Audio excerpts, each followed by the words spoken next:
What? You're not a channel member? I thought you wanted to grow the game. Become a channel member now. 50% more flames. Get access to exclusive member badges, exclusive member emojis, and members only live streams. Yeah. And members only content. OnlyFans coming very soon. And for those who really want to grow the game, become a Blaze member today, where you get frequent member shoutouts, name in the description of every video, discounted merchandise. So what are you waiting for? Click it. Rock and roll, let's go.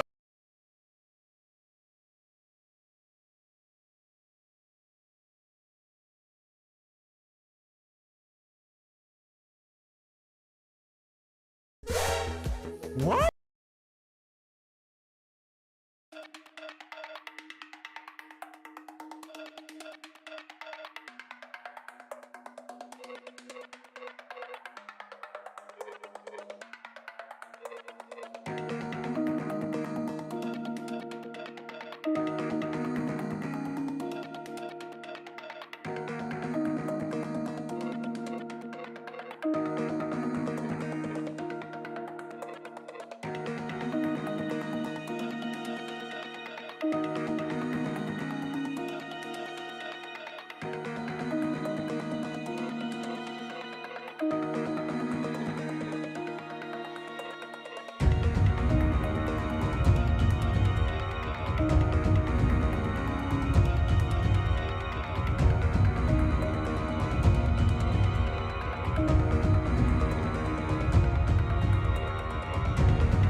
Getting ready for the game, guys. We're almost there. Just a couple more minutes of setup. To be fair, are you guys ready? Let's go. We're ready for this game. TFC versus Chicago. Fire!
MLS Week 13! Chicago Fire versus Toronto FC. We're back. Let's go. You guys ready? Pumped up for this game, chat. Welcome here to Spitting Fire, where we have a blast and we have the best live chat in YouTube. That's you guys. Best color commentary in the game of MLS YouTube. We're getting ready for the game here between Chicago Fire and TFC. Toronto TFC live here tonight on Memorial Day weekend 2022. Summer has arrived. Summer's back and in power. It's coming. It's here. Let's go. Are you guys excited? You guys ready to get to the beach? Ready to get to the pool? Ready to get outside? Let's go and enjoy the weather, chat. So vibed. So excited to bring it to you today. We'll of course be watching on CF97, Chicago Fire's very own website.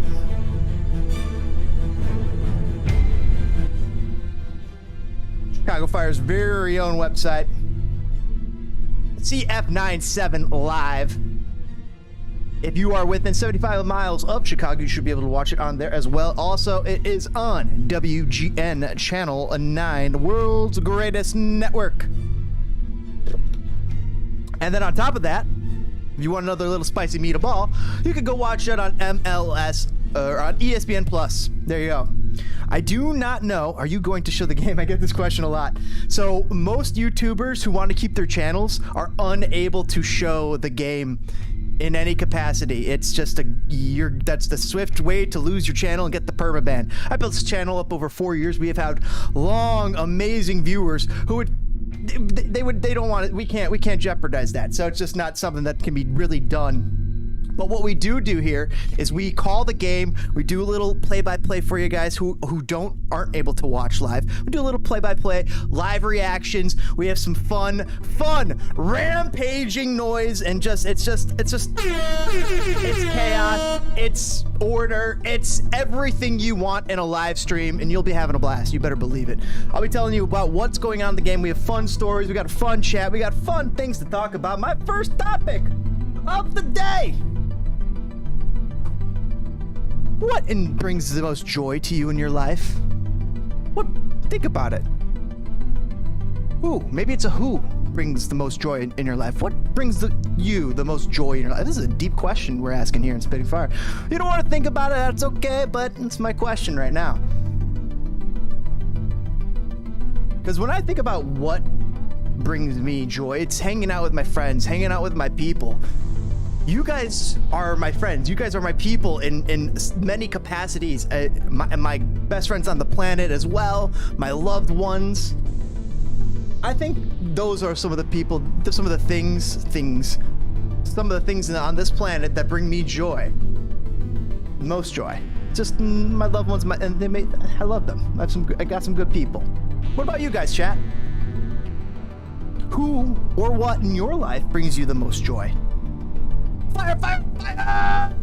It says bear down. Bear down is quick with responses. The fire bring me joy. I love to hear it. Let's go.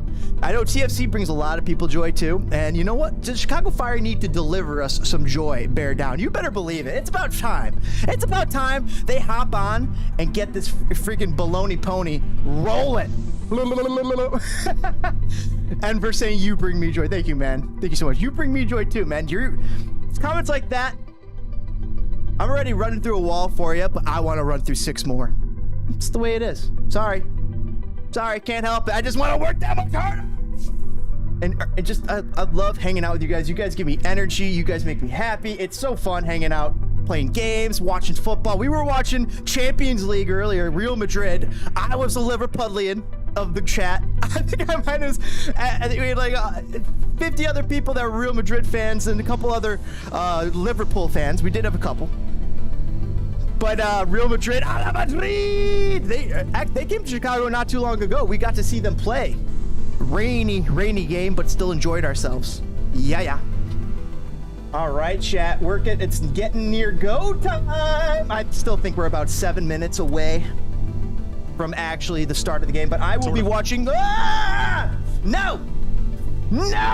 DMCA. So I'll be pulling it up on YouTube at the very least, and you got to tell you guys, I've been lately switching to YouTube for my live streams instead of showing like a Google screen or ESPN screen, and the reason is YouTube shows the passes on the field. So all those who are not able to watch live with us, I feel like that's so awesome. So I would like to, I like to show that to you guys. Another thing I used to do, I used to play FIFA in the background, but a lot of viewers, when they were watching it, they'd be confused. Like the FIFA game, would there be a goal? The scores are not even anything close to what it is in real life. And so people were getting confused. So I stopped doing that. I don't know if that's something you guys like, but I now do that pre-game, and I think that's a good switch. Like you get a little preview of the match, what to expect while it's warming up, and then boom, break into the match. I wasn't able to do that today with this Fire game because we had the Champions League game going on earlier. What did you guys think of that Champions League game if you guys got to catch it? Let's go! Bear down. You're giving me some fucking energy, man. Let's fucking go! Fire it up, you guys. Let's freaking go to the BMO field. It says Tay Money. Soccer. By the way, guys, if you guys want to spam and show off your true colors and support your favorite club, 99 cents, join Spitting Fire, and you get to spam without a doubt best emojis on YouTube. I designed them myself. And the next person who joins, by the way, unlocks Shaqiri. I got a Shaqiri emote loaded and ready to go. Next person who joins, literally, we hit the threshold for the next emoji. We've got quite a few of you guys, and more are coming. And I just opened up a new payment tier. I opened up a 99-cent tier. I think that was the way to go, because I want you guys to be able to get in on the ground floor of this. I want you guys to be able to get on the ground floor and be able to spam, seriously, some of the coolest emojis. The more people join, the more emojis we get. I love designing these things. And also, big perks. You get superpowers, depending on which tier you're thinking about joining. Oh, Jesus Jimenez, he's got 7 goals in MLS, 2 assists off of 22 shots, 12 of them on goal. Jesus Jimenez, he's tied for 3rd most at MLS. He's going to be leading the line for TFC. That's going to be a danger man you got to watch out for. Of course, Tyler Terrens and Tony Miola are talking it out on CF97. I'm not able to hear it. I'm never able to hear it because I talk with you guys, but I do see the reactions and trying to figure out what's going on. Fire, fire, fire. Fire, fire. Let's get some songs going. Fire, fire. Fire, fire, fire, fire, fire, fire. Let's go, fire, fire, fire, fire, fire, fire, fire, fire. Let's go. All right, chat. Getting ready. We're getting rowdy. Let's get the banter going. I know we got TFC fans here. We got Chicago Fire fans here. We got soccer fans here. We got international fans here. We are all just wanting to enjoy the beautiful game. Maybe get a little energy. A little energy trickle through the air. It's electric. Coming right through the screens of YouTube and the sounds, whether it's just plugged into your ears or it's coming out of your speakers going. Energy's coming, chat. We're going to have a great game. I'm excited. TFC, Toronto. Good team. But Chicago Fire need to figure it out. Today is a pressure-filled match. A lot on the line. Is Ezra's...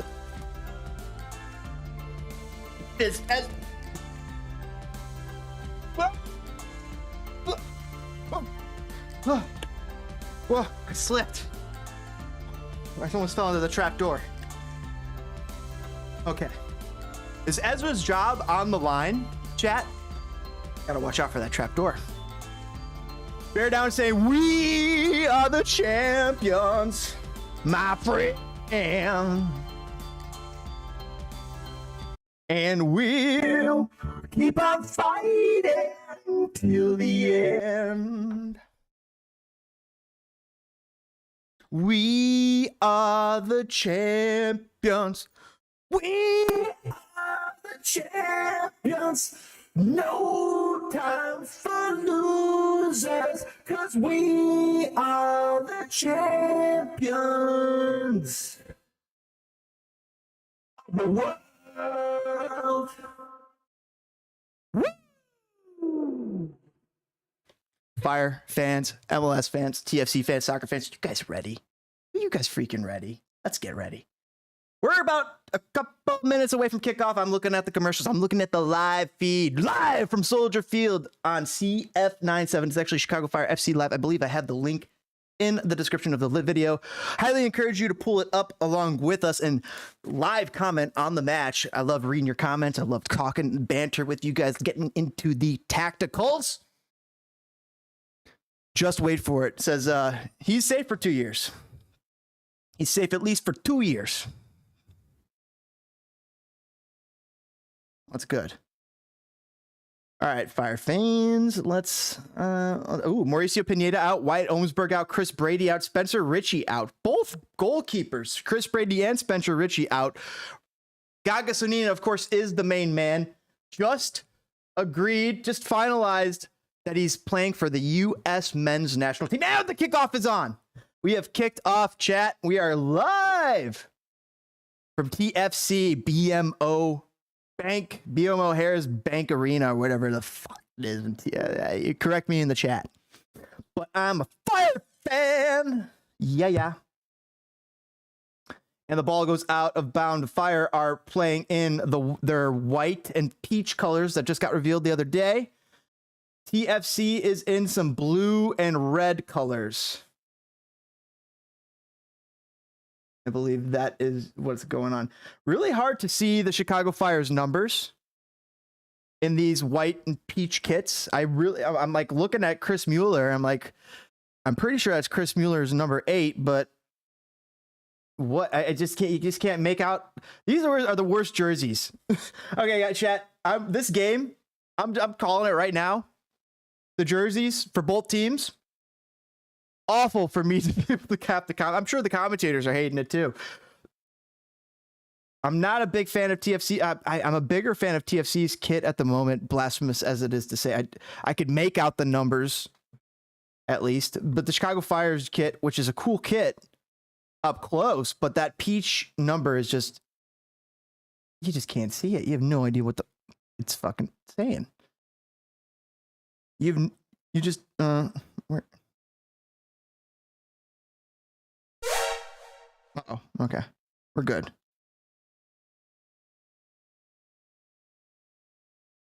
What? I don't have it? Where's my beep?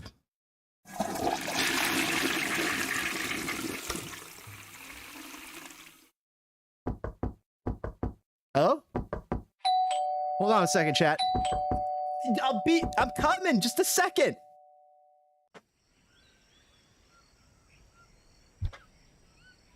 Oh, it's you. Of course. Thanks for watching here on Spinning Fire. Let's get into the game. 2:15 has expired off of the clock. Now 2:20. Toronto with the ball inside of their own zone. Like in Chicago Fire's lineup. And of course we got it. Ooh. Gonna peek behind the curtain there. Don't tell. Ooh. Coca-Cola with real sugar. Best. It's like the best. It's evil. But real sugar Coca-Cola, nothing like it. Not that corn fructose stuff. Chicago Fire on the ball inside of the Toronto zone. We're going to have a chance here. It's there in the the 3FC's middle third or final third. Shaqiri on the ball tries to do a little sombrero kick, but the TFC defense player's head is in the way. Chicago Fire still on the ball. 3 minutes elapsed into the match. It is a 0-0 scoreline here at BMO Field in Toronto. It's time for a win, says Bear Down. I fucking agree. They need a win badly, but TFC is going to be a hard team to get it against. Absolutely. Just such a good team. Well coached. Bob Bradley's there. However, they've been struggling, so got to take advantage of those struggles. I mean, I heap praises upon them. They're an organization that is just well run. However, past few years, some stumbles along the way. Some stumbles along the way at TFC, isn't it? They hired a former Chicago Fire coach, who's now over at Man United. Name is escaping me at the moment. Chris Armas, I believe, and that did not really go well in TFC, but he did land on Ralph Ragnick's staff over at Man United. Chicago Fire on the ball, got some passes go. We got a chance here developing. I'm liking it, chat. All right, let's double check here. I want to see who's leading the line for Chicago Fire. Correct. It's Kasper Przybyłko. Torres, Shaqiri, Mueller. Oh, I'm loving this. Jimenez, Navarro, Chico Steran, looking good. Jesus, Ekanola, Pozuelo, dangerous. Osorio, Michael Bradley, Kerr, Thompson, O'Neill, Salcedo, Petrasso, and Westberg. And that Westberg's the one question mark, but he's had a worldie of a game before. So it's not without possibility.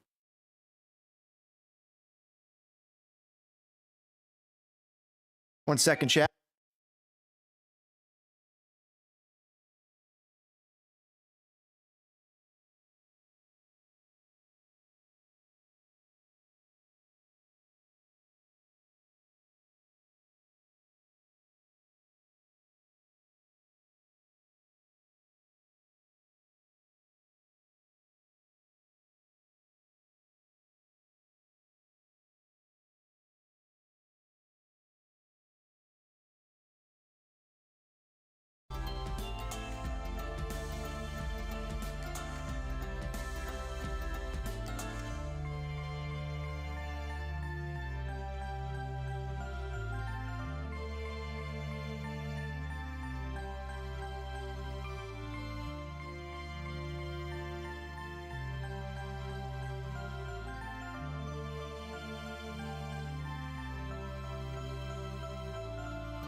Woo! Thanks for bearing with me, chat.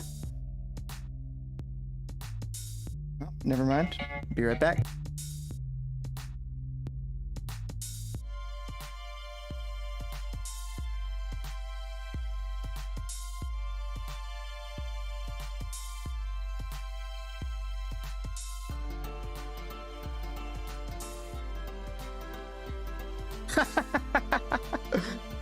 Shot comes in from the corner from Chicago Fire, making Westberg have to move. And he punts the ball deep. It's 7 minutes in, 0-0 scoreline.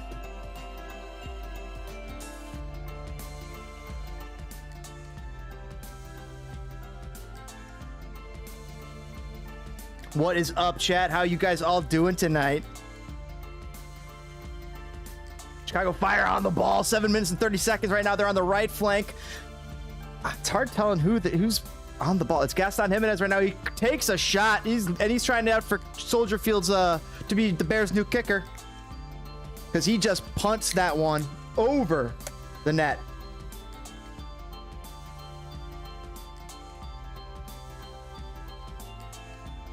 You guys got any recommendations for some good football snacks, some good soccer snacks? Chat? I don't know, snacks, desserts. Some of you have like a soccer, like a soccer, we were watching the game right now. Hanging out with us here in the chat.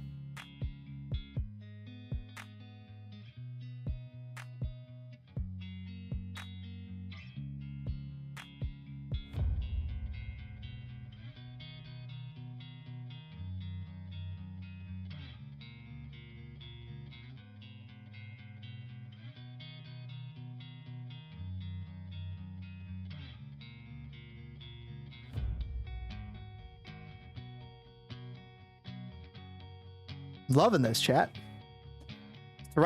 Oh, there it goes. Finally, I guess Yahoo does have. I mean, like, it was showing 0 for the longest time.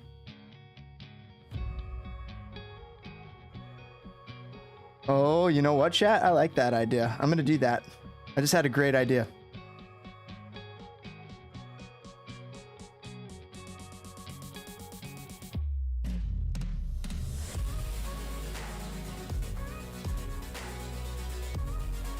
I think it'll work. Let me try it.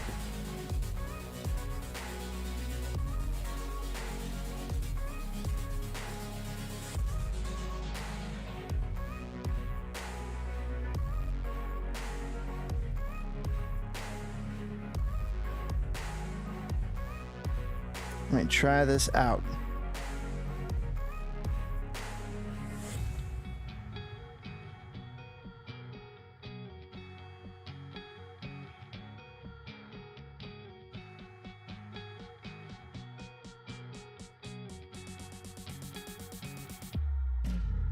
Yeah.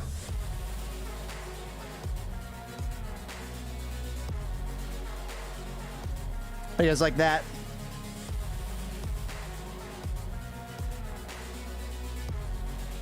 Chicago Fire battling it out inside of Chicago.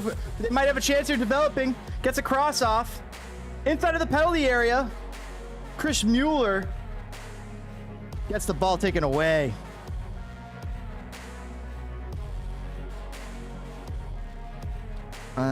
I gotta do one thing here though, which is add me.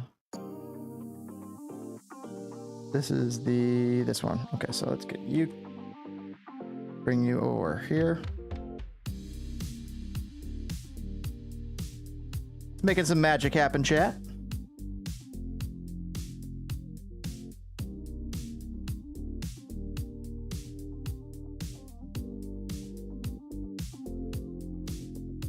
Yep, let's drop you down. Drop you down below you.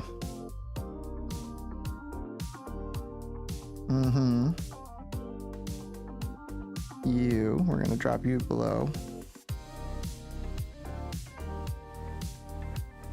Oh, that's cool. I just gotta drop you there. And then you. Making some moves, chat. That one I don't have to worry about. Cool.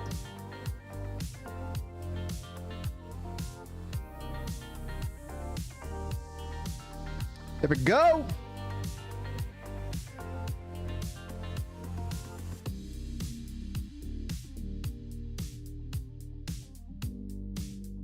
There we go, chat.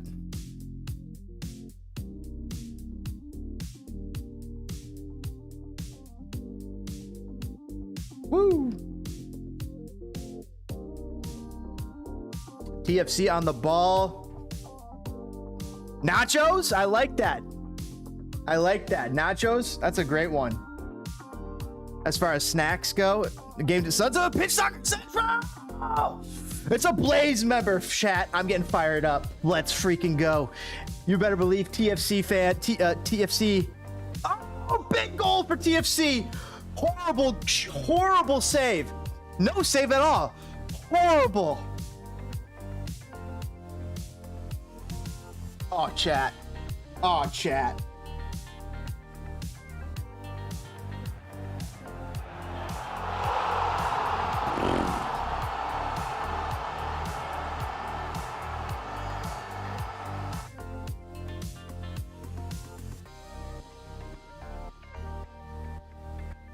So pass up there at the top of the box, takes a shot, glances off Gaga Sonina's hand and into the back of the goal.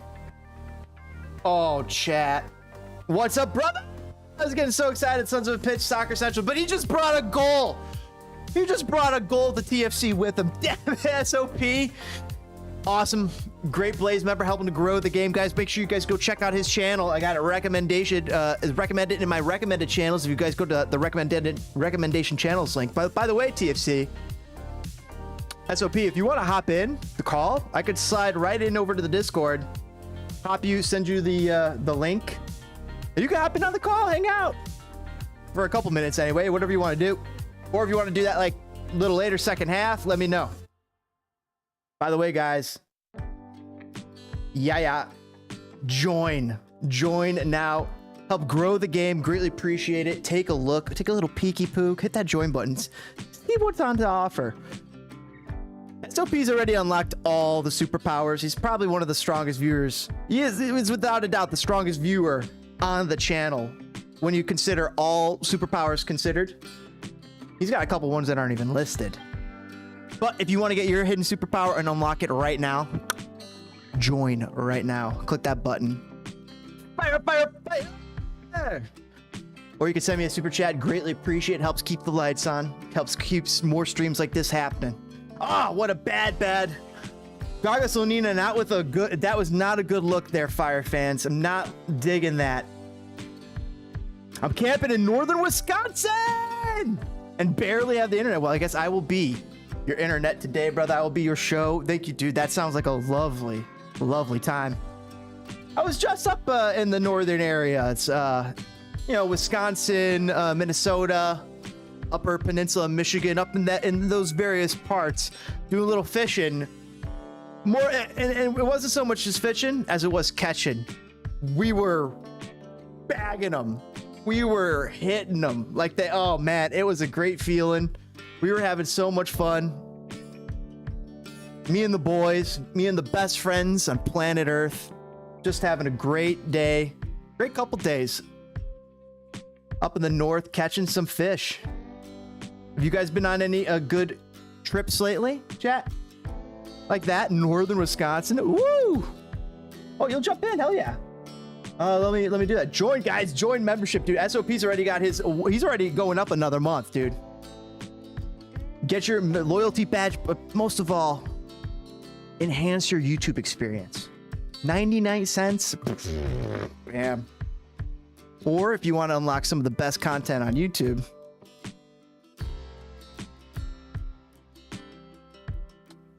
by the way, gifted subs are going to be coming sometime soon to smaller channels. It's not quite here yet, but I'm so excited when they bring gifted subs on. Let me slide over to here. Create invite. Send that over.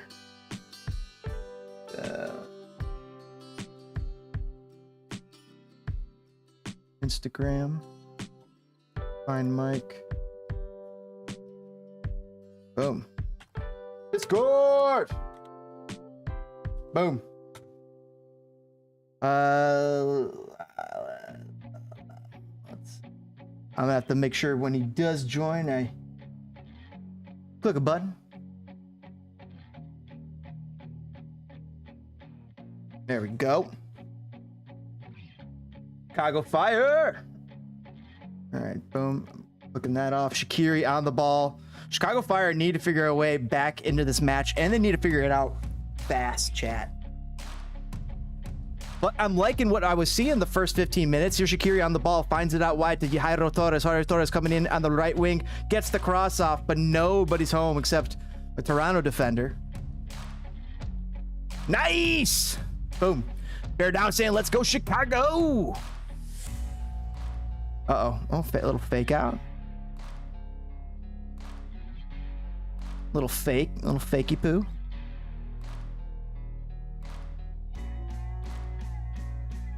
Shaqiri right at the top of the box, but he just fumbles it at the last minute. Here, he's offside as well. 18th minute, Toronto up 1-0 at BMO Field here in Toronto. Not here, there in Toronto. I'm here in Chicago. Keeping an eye out for my brother.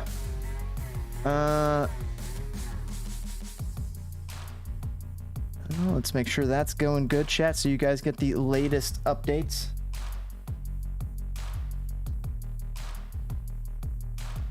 Bilko looking frustrated. He's saying, hey, I'm tall as fuck. I'm standing right here.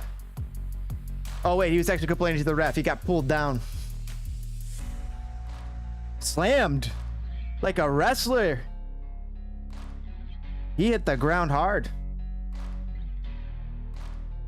Here comes Westberg with a kick. Possession 58% to 42% right now. Chicago dominating those possession numbers, but take a look at that score line.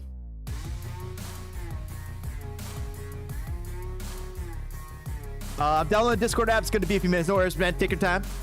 Boom, boom, boom, boom. Let's go, Chicago! Fire, fire, fire. I got to sing some songs before Mike comes in here, so I don't, because I can't sing when he's on here. But just sing! Let's go! Who's the best? Fire! East side, east side, east side. Who's the best? West side, west side, west side. Who's the best?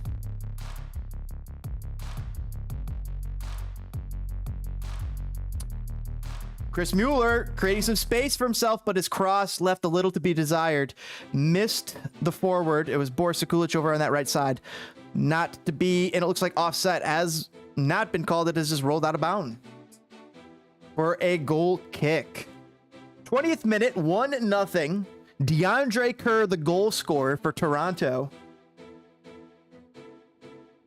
Really, it felt Gaga Slonina could have saved it. Dove to his right, glanced off his hand, went to the back of the net. But hey, sometimes the shot is just very powerful. But you kind of feel like Gaga had that.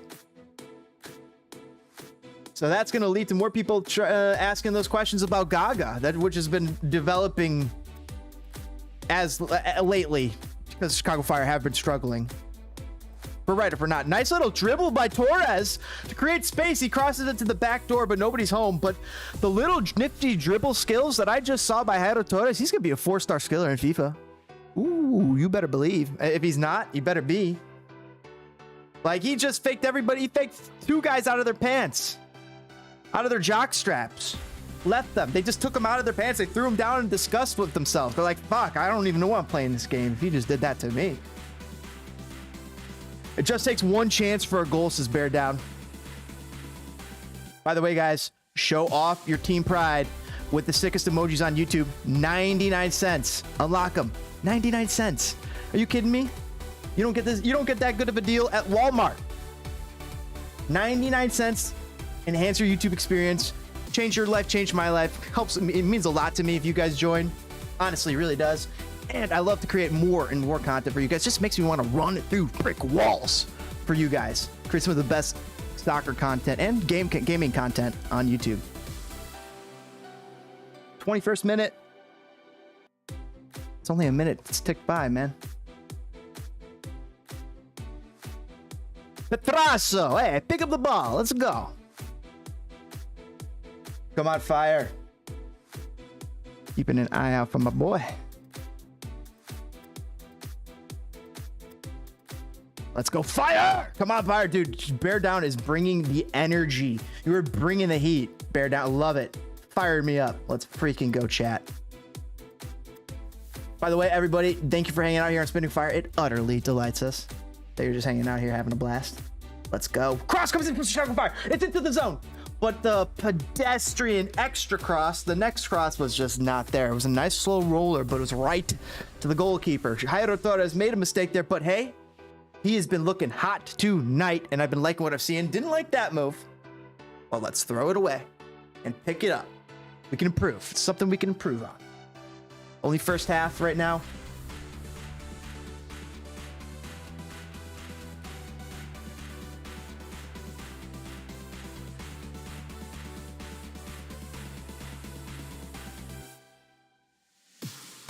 All right, let's keep an eye out. Guys, thanks for hanging out. Keeping an eye out from a bro.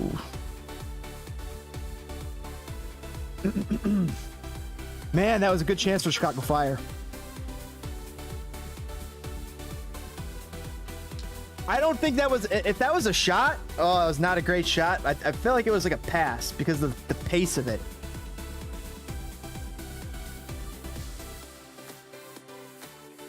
Michael Bradley, he's raising hell there in the midfield. Let's go! Says Bear Down, dropping a soccer ball and a medal. You better believe it. Let's freaking go. Bears down. Fire! Fire! Fire! Fire! Fire! Fire! Fire! Fire! Fire! I was looking for. I was looking for this. I couldn't find this button. I've been looking for you all night.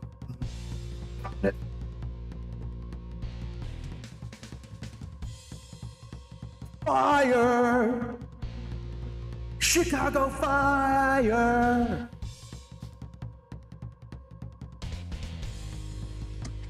It's not over. Come on, you men in red or white and peach. White peach colors. Come on, you men in white peach colors. Let's go. Oh, here comes a dangerous cross. Oh, the deflection put it right in the path of the goal. Gago Sonino is quick to react, managed to punch it over the net behind him, saving what almost could have been a goal because he was rocking forward to deal with what was supposed to be a cross. The deflection turned it into a shot. Great reaction there by Gago Sonino. He's back. He needed that for the help the old confidence. I played goalie. Sometimes you need to get a few saves back in you, and then the confidence is back, and that's all it really is. Here comes the corner. Oh, it's back. It's back. I told you. He just came out, rocked it, punched it away. He made sure you got that, dude. The confidence is coming back. I know he just got scored upon earlier. Confidence is roaring back like a fire, chat. Spam the fire, chat. All you Fire fans. If you got TFC, you can dare say you could try to throw some water on it, but I dare ya. Spam the fire emojis. There's my fire emoji. Woo! How about them apples? Woo! Yeah. 99 cents and it's yours. Enhance your YouTube experience today. And honestly, really appreciate it. It means a lot to me. Helps me want to create so much more content like this for you guys. By the way, we got Jairo Torres creating some wicked space over on this left side of the wing for Chicago Fire. He's going to drop it back to Fedor Alvaro, who's going to throw a wicked curving cross, finds Chris Mueller inside of the penalty area, who's going to get another cross off to Kasper Spilko, who nods it over to Kasper Shaqiri. I'm sorry, to Jordan Shaqiri. Shaqiri does not get the ball, though. Toronto defense steps in, flips it. Oh, you're in it? Cool, cool, cool. Let me make a move, which I have to give you a roll. And you're in. SOP! What's up, Mike?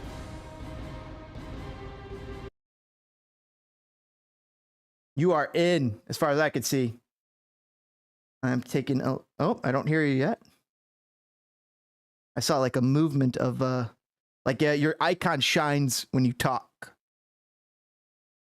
Spitting fire, what's up? Mike, what's up, Sons of a Pitch Soccer Central? I have no idea how this works. It's Discord. It's one of those fangled Discord. technological thingamabobs.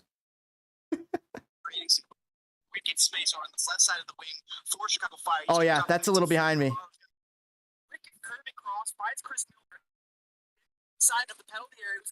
Can you turn down the stream, Mike?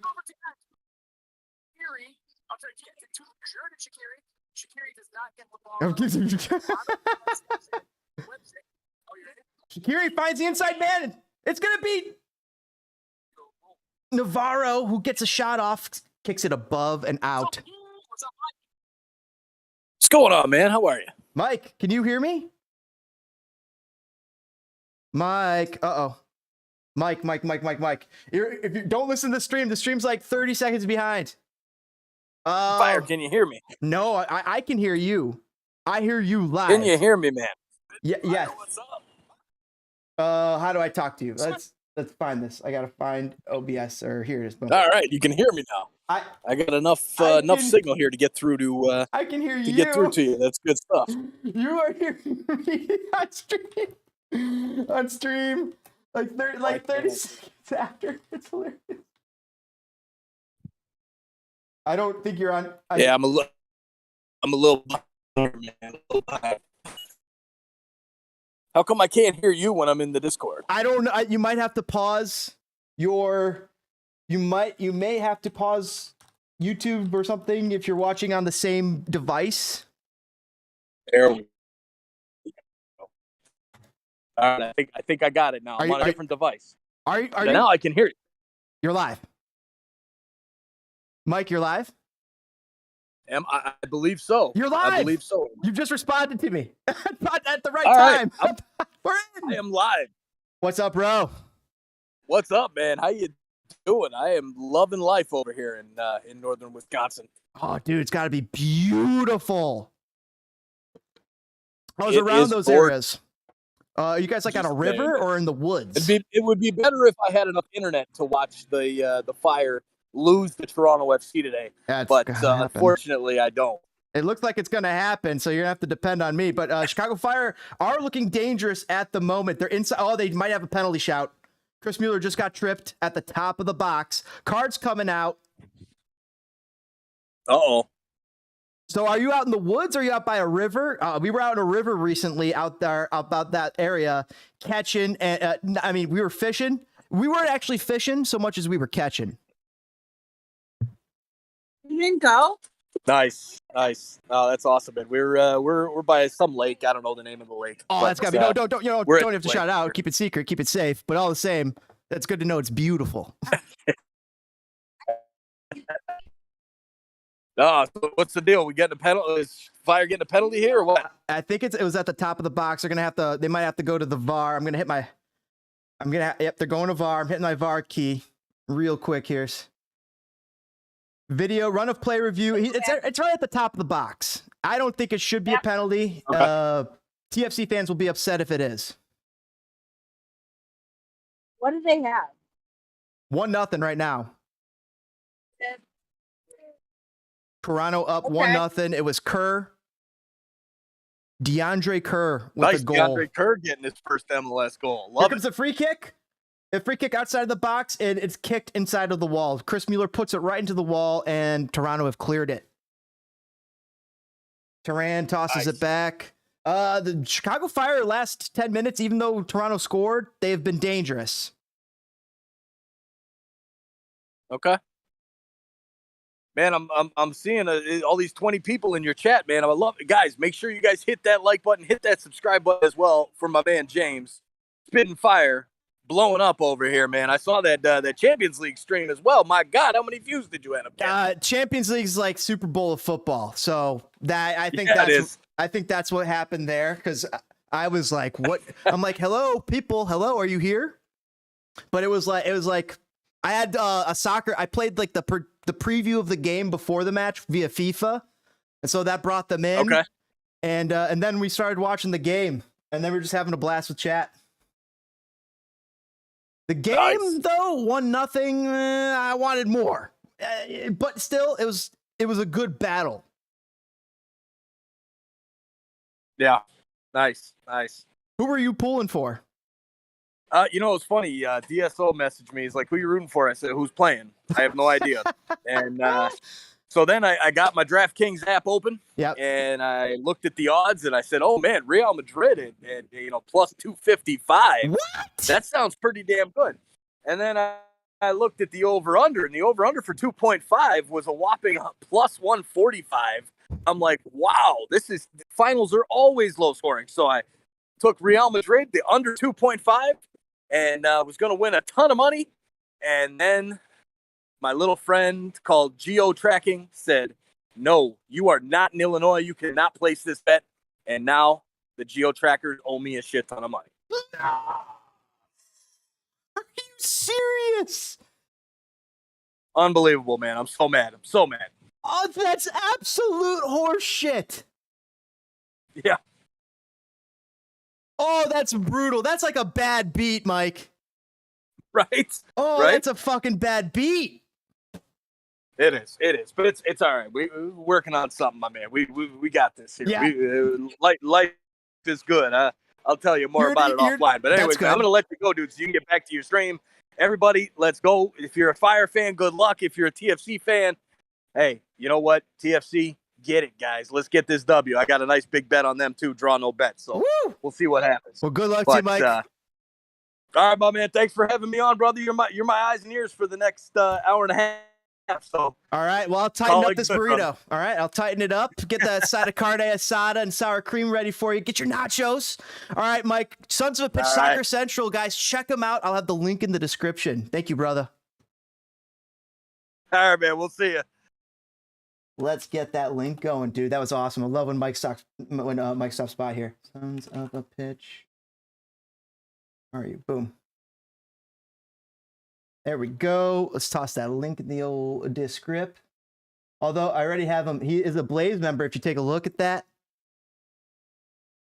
Really wants to help grow the game, guys. He's one of the best follows on YouTube for MLS betting and MLS news. Loving what he's been doing there. Wife, children, house involved on the channel as well. Good follow on channel YouTube as well. I got him listed in my affiliated channels. Sons of a... let's say subscribe. Right there. Boom. Let's get back to the game. Thanks for bearing with us, guys. Wow, you guys have a lot of you guys in here. Thank you guys for ripping that like button and kicking it like it's a PK. Soldier Field or BMO Field if that's what you want. Chicago Fire running deep into the left side zone, but it's going to go out of bounds for a goal kick. Westberg.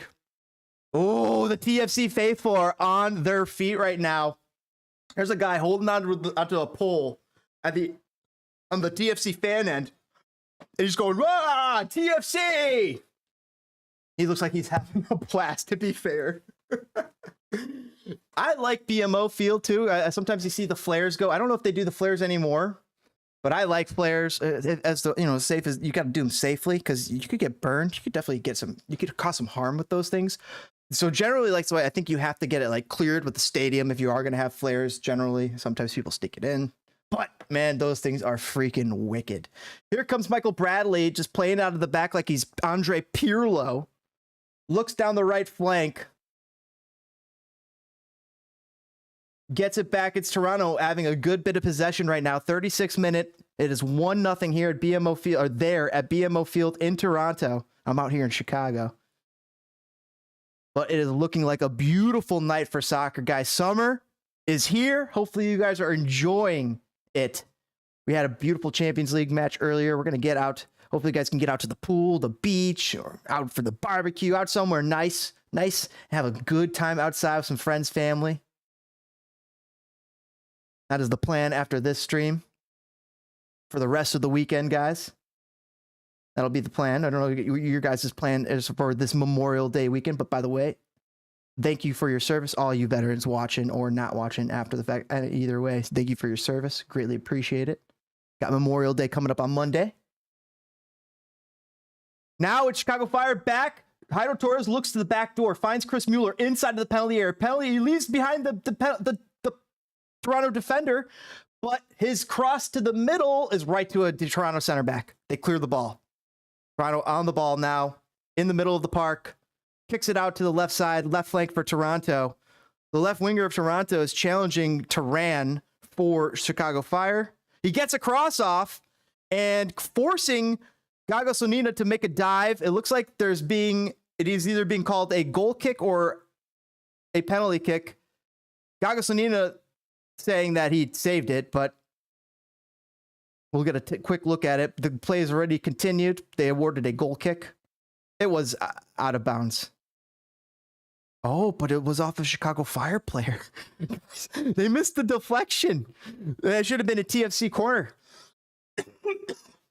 They missed the deflection because they were too hung up on worrying about if Gago Sonina touched it or not. That's interesting. Right now, Chicago Fire on the ball inside of TFC's half. It's Federico Navarro. He megs a TFC player, gets the pass back, but it wasn't as nifty as it sounds. It wasn't as clean as it sounded. Right now, Chicago Fire on the ball, encroaching upon the zone. Passes Michael Bradley with a good pass. Bradley caught flat-footed, but the other TFC players are not. They steal the ball. The number 9 for TFC, I don't know who it is, had the ball, lost it.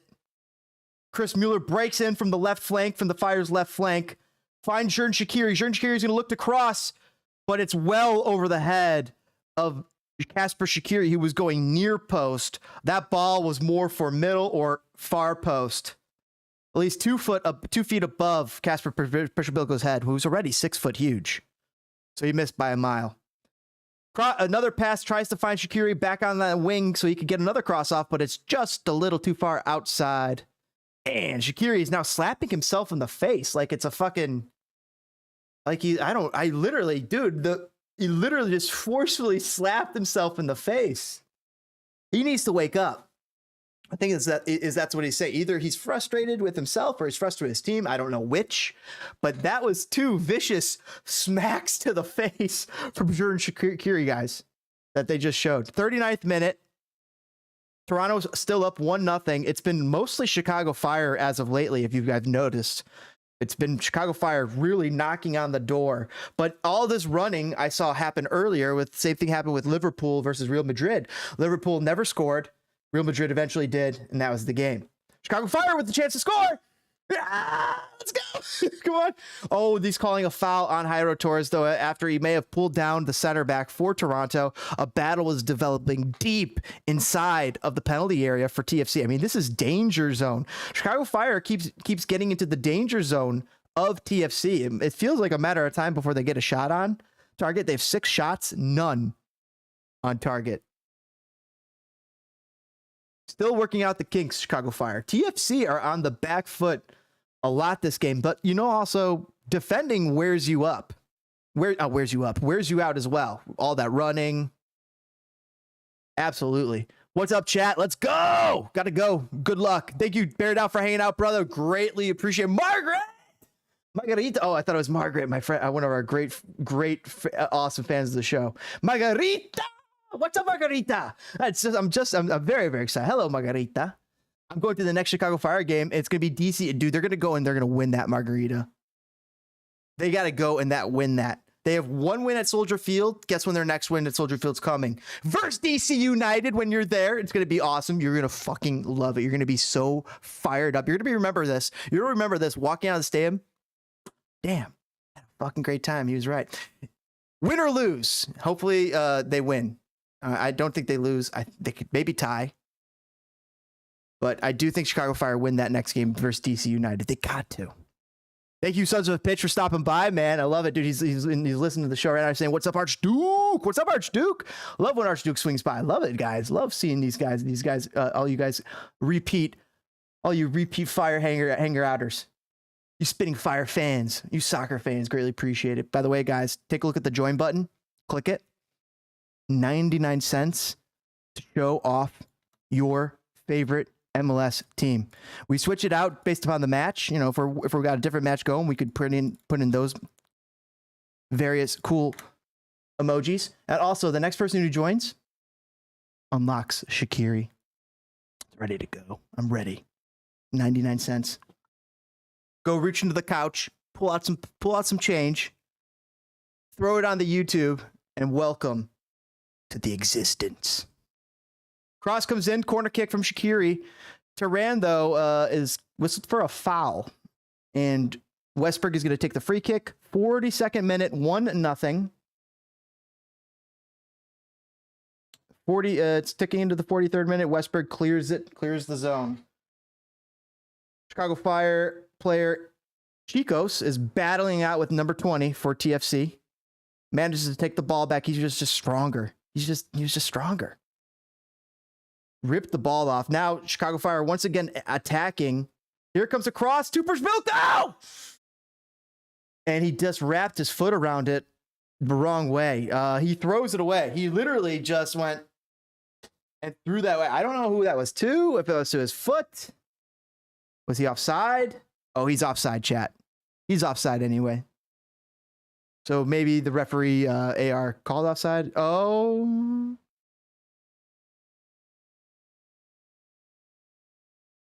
I'm waiting to see. Yes, they did whistle the offside correctly.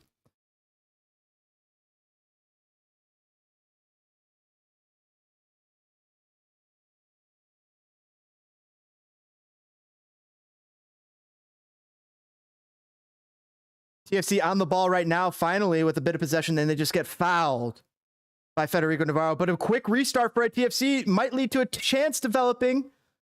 Turan steps up. He might have pulled his knee or his quad. He's grabbing at it. Not too happy. Chicago Gago Sanina runs up, though. It's offside as well. Yeah, they're taking a free kick up all the way up there. So Miguel Navarro, the left back for Chicago Fire, young. He's been staking his place. He's been playing very well. Liking what we're seeing out of Miguel Navarro. Turan getting one of his rare starts. He's been a question mark. We expected more out of Turan, but maybe there's more to come. Guess who's on the ball? It's Sheridan Shaqiri. Shaqiri. He finds Navarro. Chris Mueller, Shaqiri playing some 1-2 ball. Shaqiri gets a cross off. He's going to be huge. Oh, huge chance. Almost knocked home by the marauding Chicago Fire player. He just missed it by inches. Just missed it, chat.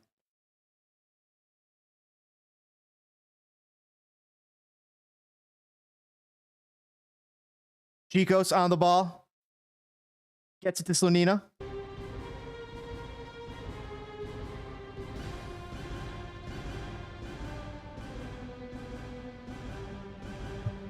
Hey, son, says Arch.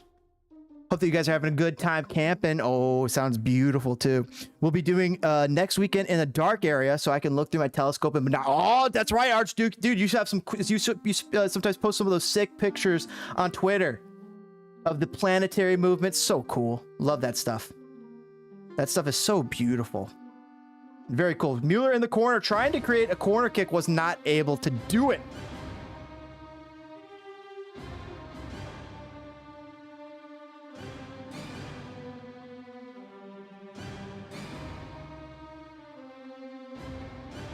And the ball has gone out of bounds. And the play has been whistled dead because the game is not over. It is halftime.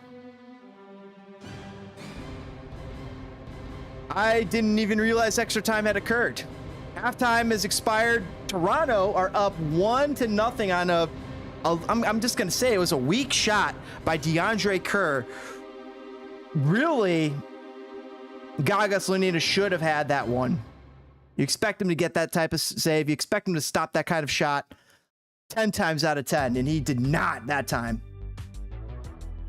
But I think the Fire can think it out. What's up, Joe? Crypto Joe, what's up, brother? What's up, everybody, guys? Just sent you pictures of the Fire. Oh, that's sick. Thank you guys for hanging out here, by the way, on Spinning Fire. It's halftime. I'm going to take a couple minutes here, and I'll be right back here for the second half action of Toronto versus Chicago at BMO Field over in Toronto. Right now, it scores 1-0. Take a look over on the right side. You got 2 shots to Toronto, 6 shots to Chicago, none on target. I thought that they just had one. Is that correct? Okay, no, that's correct. But look at the possession numbers, though, chat. 58% to Chicago, 42% to Toronto. Toronto's been having to defend literally most of that second half, or most of that first half. Despite having to defend most of that first half, though, they're leading the game. How about them apples?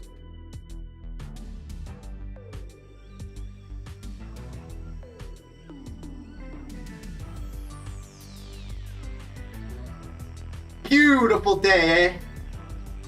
Just gorgeous. Stepped through a portal and here I am on Fortnite Island. Hopefully you guys are having a beautiful day wherever you guys are. Thanks for joining us here on Spinning Fire. We're getting ready for the second half. We'll be back just in a few minutes. You guys are the best live chat on YouTube. Thanks for hanging out here. Greatly appreciate you guys taking a moment to hit that like button. It's free. Helps burn down the YouTube algorithms. Be a pyromaniac today. Burn down those YouTube algorithms. Help other people discover the Fire, discover TFC, discover MLS soccer here on Spinning Fire. Greatly appreciate you guys doing that. Helps the show a lot. And if you really want to help the show and enhance your YouTube experience, join. Hit that join button. Watch the video. Ferris Bueller stopped by. Don't ask how I got him. Don't ask. But either way, you'll enjoy it. And 99 cents gets you the sickest emojis on YouTube. Greatly appreciate you guys. It means a lot to me if you guys do join. It makes me just want to run through walls for you guys and create the best content on YouTube. Whoa! The best content on YouTube. I thought somebody just took a shot at me. No, I was wrong. It's just a guy running out in the distance over there and over there. Looks like they're getting weapon. We got to get out of here, chat. All right, chat, I will be back in just a couple minutes. Thanks for hanging out here on Spinning Fire.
segment happened.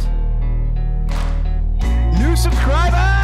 What's up, Roberto? Thanks for joining here on Spitting Fire, guys. Just getting ready for the second half. Thank you, guys.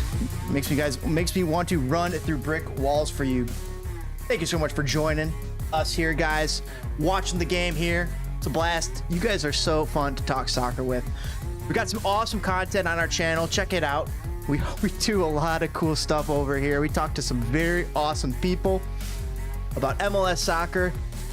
We had Joe Lowry on the show. He writes for The Athletic. He was on the show a couple weeks ago talking Shaqiri. It was a blast. We just had Mike from Sons of a Pitch Soccer Central, one of the best follows on YouTube that you can do if you love MLS gambling, MLS betting, or MLS information. He's some of the best recaps. That's where I get my MLS information. I just go to Mike's channel, and whether it's Mike or if it's Wife Children House, I love it. It's great stuff over there from Sons of a Pitch. He's one of the Blaze members, by the way, trying to help grow the game. And if you want to help grow the game, put your money where your mouth is. Take 99 cents out of the cushions of your seats, of your couch. Go up to the YouTube button, hit the join button, and enhance your YouTube experience. Unlock the sickest emojis. By the way, the next one who joins, Shaqiri face. I got a Shaqiri emote ready to deploy. 99 cents. Just boom. Means a lot to me. Helps grow the channel. Makes me want to work extra hard to create some amazing content for you. By the way, we have giveaways and contests for members only. All future giveaways and contests on this show will be restricted to members only, whether you're one of the 3 tiers of members that we have. Every tier has different various perks and unlocks. Get different bouts of superpowers with each tier. Okay, that's my pitch. Let's get back to the game. Jesus, let's shut the fuck up, dude. Sorry, chat. I gotta make the money somehow, right? And gotta keep the lights on somehow. And honestly, when you guys subscribe, it makes me want to do more streams like this. And make more awesome content. Right now, it's the commercials. We're not missing anything, chat. We're still minutes away. Guys, this is what I was working on the other day.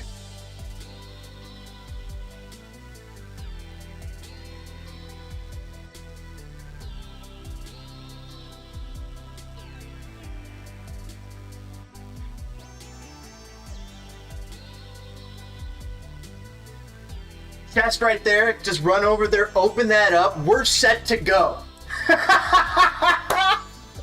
Chat, I love it. It's a beautiful day here on Fortnite Island. That's where I'm hanging out. Just stepped through the portal. Didn't realize what happened. You watched the beginning of the stream. I didn't know what happened. It was like, where the fuck am I? Took me a second to realize, oh shit, this is Fortnite. That's what happens when you walk through portals. Green screen room is just transportation to anywhere we want to go.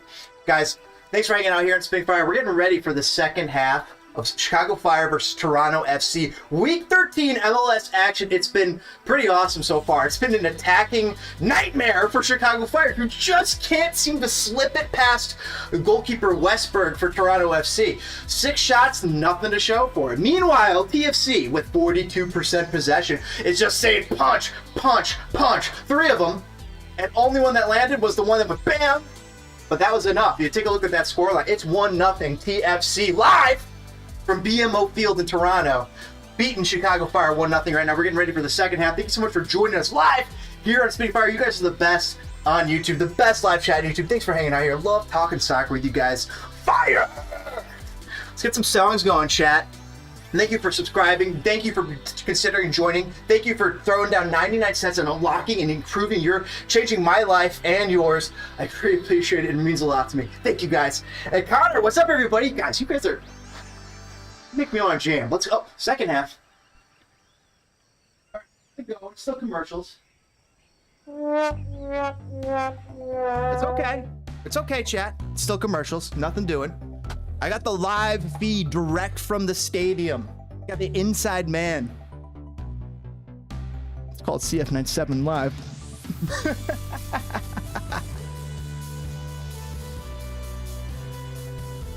Welcome to Spitting Fire.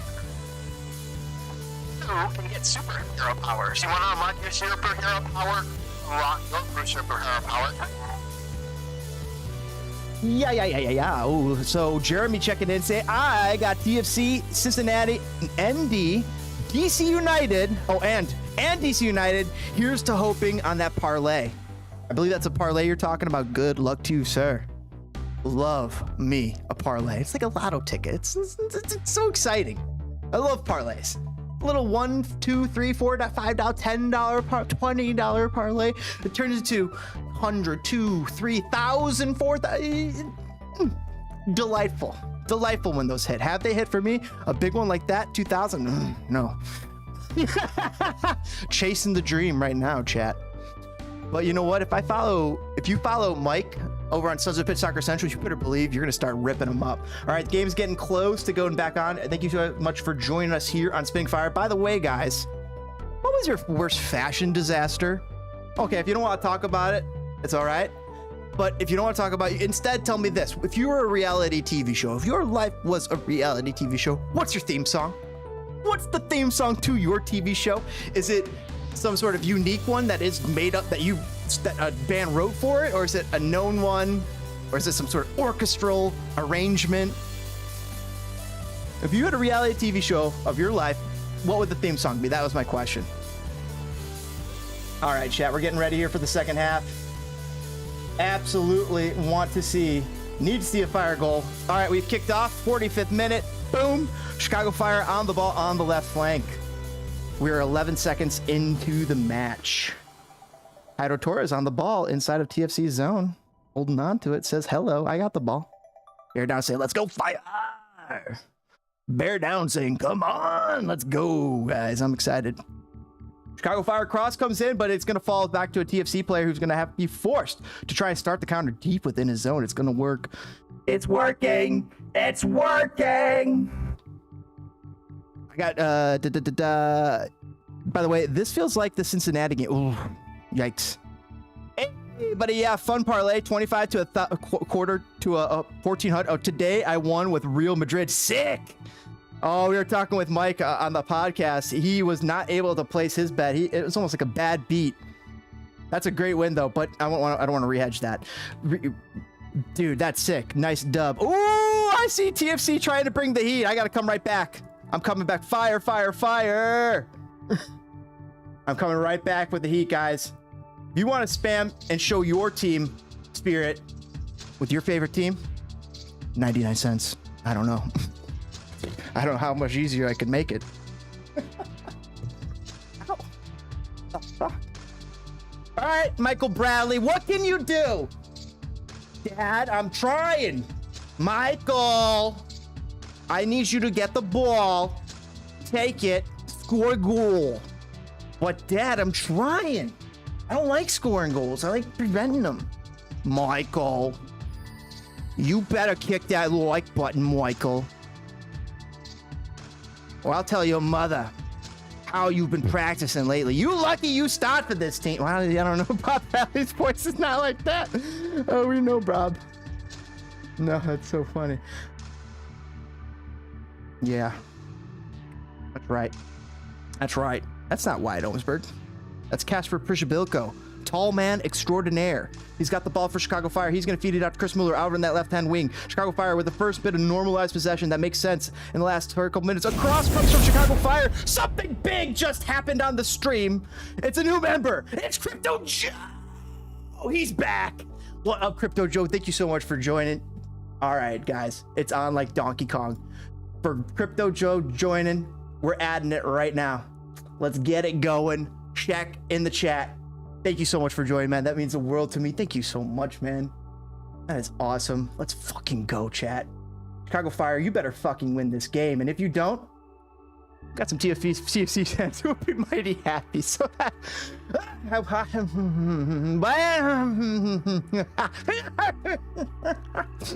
Ooh, awesome. Dude, Crypto Joe, man. Thank you so much, man. That is awesome. All right. Fucking jazzing me up, guys. I'm fucking ready. Add another emoji. It's ready to go. Let's go. Over to the emoji folder. There it is. If you want to see it, all you have to do is reload your stream in 5, 4, 3, 2, 1. Reload your stream. I'll see you here in 15 seconds.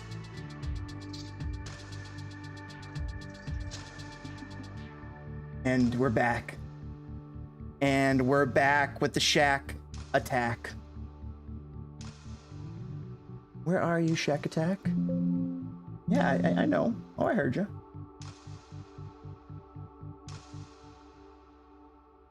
There he is. Thank you, Crypto Joe. Dude, Crypto Joe with a huge dub for the stream. Chicago Fire entering the zone. Casper Mishoko lets it go right underneath his foot, though, like a ghost. What are you, Casper? You're 6 foot huge. Wrap your foot around the ball. Cross comes in from Shakiri. It's going to the back post. Toronto having to deal with it, and they do deal with it. They push it outside of the zone. They get it to Boris Sekulic, though, for Chicago Fire, who finds Chris Mueller, who's going to head it. Dude, this Chicago Fire are attacking, knocking on that door. They're whacking on it. Nothing yet to show for it. Finally, at least a shot on target, though, forcing Westberg to actually have to be there. Making the decision that Toronto did to play a goalie tonight worth the decision. Toronto didn't have to play a goalie up until that point. Could just played another outfielder, gotten away with. Are there any rules in MLS chat that you guys would like to see or different? I'd like to see 5 subs stay forever, or at least maybe even more subs. I wonder if hockey style subs would make more goal scoring happen too. Like you've played indoor. I'm sure quite a few of you guys have played indoor. And in indoor, there's like that hockey style of substitutions. And what is indoor? It's high scoring, but also indoor is like on a shorter field. You're running, you're doing those sprints more, but that's hockey and it's so awesome. I played hockey, so I loved that feel of a big shot coming from Chicago Fire from well outside the arc. It was like a 35-yarder from Federico Navarro, forcing Westberg to have to dive to his right. Westberg makes the save. It's going to go out of bounds for a Chicago corner kick. Great long shot. A lot of whip on it. It was doing a little knuckling in the air. Crypto Joe is saying, yeah, let's hop on that. I'm ready to go. Thank you, Crypto Joe. Let's go. So close. Crypto Joe. No, so close. A goal! Saran! Carlos Saran! Carlos Saran! Chicago Fire have scored, tied the game, 1-1, 51st minute. Cross comes in from the corner. Carlos Turan is just too tall. Number 23, he's a center back for Chicago. Moved up on the play. Asper, Chicos is up there too. He helped win that. This is a corner. So it's a corner. TFC struggling to clear it. Shaqiri gets the ball back, and he's going to chip everybody with a nice little curving cross. And Carlos Turan just stands underneath of it like an outfielder for the Cubs, just says, mine, and slams it into the back of the net. We have a tie ball game here, folks. We got a tie ball game. It's 1-1. Shaqiri to Turan. Off of a kind of like a fumbled corner kick. The TFC managed to deal with the corner kick at first. It was clearing the ball. The ball didn't get far enough. Chicago recollected it. Shaqiri gets to the corner, gets the cross off, and Turan just says, boom, I am tall, and just bams it into the back of the net. We got a 1-1 ball game here on BMO Field. We also have a player hurt. Possible injury, maybe calf. It's Salcedo of the Toronto FC. I don't know how serious it is. It looks like he's trying to continue. Maybe he got a stinger. He maybe got like a stinger. Oh, he's not walking too well, though. I don't know if he's going to continue, chat. 52nd minute. It's about to be the 53rd. Okay, Toronto have the ball. Play is going on. They're moving on without Salcedo. Salcedo is limping on the side. I don't know if he's going to get back in or not. I'll report on that as that happens. Oh, hey, says Allison. Let's go, says Bear Down. Knew it was coming. Had a feeling, said SOP. Damn it! Bear Down really excited about that. So as Spitting Fire! Fire! Fire! Fire! Fire! Yeah. Thanks for joining us, guys, here on Spitting Fire, where I bring the energy. You guys just make me want to run through brick walls. I brought my Fruit Loops and Cocoa Puffs, and we're stacked. to the gills. Let's go, chat. If any of that made sense, you tell me. I'm just having so much fun with you guys. Here, beautiful Saturday. It's gorgeous weekend. Summer is here, 2022. Hopefully you guys are set. Is that Paul Pogba? Is Paul Pogba at this match? What's going on? Hey, who is this guy? Am I so confused? Did I just see Paul Pogba at this Toronto-Chicago Fire match? Is Paul Pogba at this match? Chat, is somebody watching live as well? Can I rewind? I can't rewind. I swear I just saw Paul Pogba in a box. I saw the back of him, so it could have been. What's up, BK? Big shot and a goal for Chicago Fire, but it may be called back for offside. We're going to see it in a second, but it's being called a goal. An outside shot comes. Westberg saves it, but the rebound falls right into Jairo Torres's footsteps for his very first goal in a Chicago Fire kit, opening up his debut talent for Chicago Fire, the new signee from Atlas FC. The ball deflected, and it might be onside. We're gonna have to take another look at this. Cross comes from Shaqiri. Meets the top of the box. It's Federico Navarro. Federico takes a shot, deflected off a defender from TFC, forcing Westberg to make the save. The ball falls to the feet of Jairo Torres, standing on the doorstep, who just buries it home. Upper 90. We have a 2-1 ball game here at BMO Field, chat. Watch out. I think that's a goal. They're going to check it on the VAR. I know that SOP is going to want that VAR to be checking, but it looks like it's going to be a Chicago Fire goal. They're checking it. I'll update you as it happens. I don't know what's happened with Salcedo. They have not shown anything on my screen to indicate his return or his substitution at the moment. Keeping an eye on that. Referee is on the side checking the monitor, and he almost made a turn immediately. He almost turned. He almost just said, "Oh, that's a goal." It just turned, but he's like, "Oh, okay, I'll watch it one more second." Here it is. I'm gonna get a good look at it. I'm gonna get a real good look at it. He's offside, I think, chat. I think he's offside. To the goal.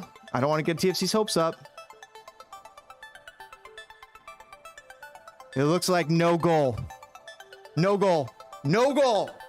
It was offside. 1-1 TFC. The goal has been taken back, not 2-1. It is 1-1 TFC and Chicago Fire in a deadlock heat. 56th minute. 56 minutes and 28 seconds have elapsed. Chicago Fire have been knocking on the doorstop. That was a good looking goal if it was. Just by the hair of Jairo Torres' chinny chin chin, he misses out on scoring his debut goal for the Chicago Fire. Let's see if he gets another crack at the apple cart. Chat. Thank you guys so much for joining. SOP is singing the praises. Hallelujah, hallelujah, hallelujah, la la la la. Excuse me. Philip Tupper checking in, stay firing up. What's up, Philip? What's up, everybody? Brother BKL. Correction. Brother BKL saying, correction. Offside. Let's go. Damn. TFC, all you TFC fans got to be pumped about that. I, as a Fire fan, right now, TFC on the ball, starting to mount a little bit of a counter. Fakes one of the Chicago Fire players out of his socks, but not the other player. Chicago Fire back on the ball. Damn. The attack for Chicago Fire is just ruthless, and it's continuing. At the top of the box, Chicago Fire with a chance developing inside of the box now.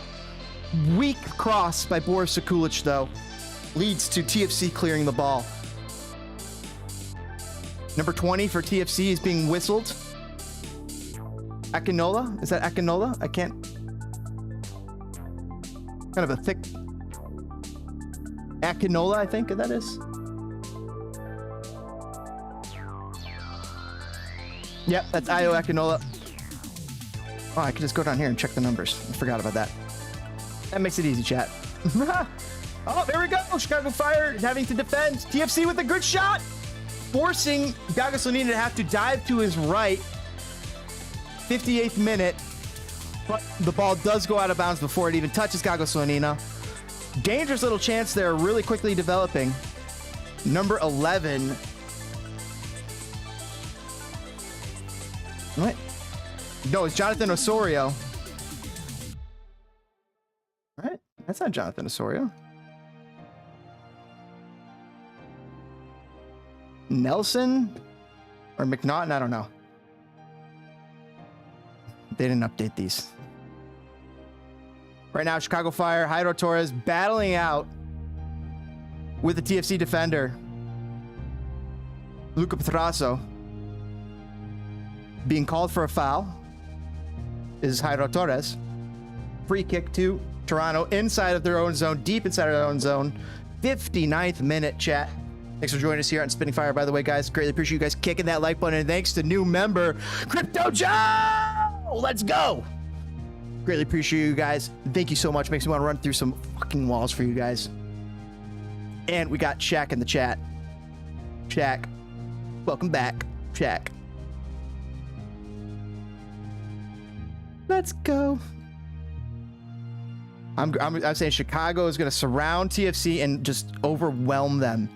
Maybe a couple red cards. You might have to invoke the VAR. But right before TFC flops and Shaq wins.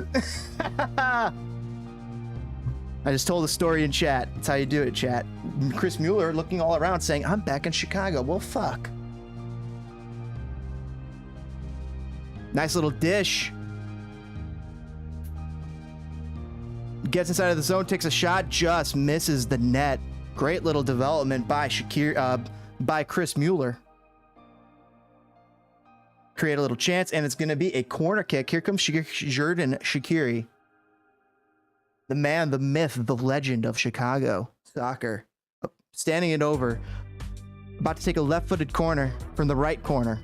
Okay, the referee's saying, the referee just did one of those. Said, butt out. Butt out. I got to talk to this guy. Butt out. Casper's talking shit to the referee saying, hey, I got a right to stand here. I think that Casper has a right to stand there. How can I not stand here? I'm standing here. It's my guy. Having a little battle with the ref. Corner comes in, dangerous, but it's going to go away. TFC standing, defending well. Has not left the final third, though. Chicago Fire still on the ball. Federico Navarro looks to the cross side. Finds Jordan Shaqiri, the corner taker, who's going to take another left-footed corner. Cross comes across to the back post, the back post player heads it right back into the center of the field. Nobody collects it. It bounces away. Chicago Fire are going to get another cross off.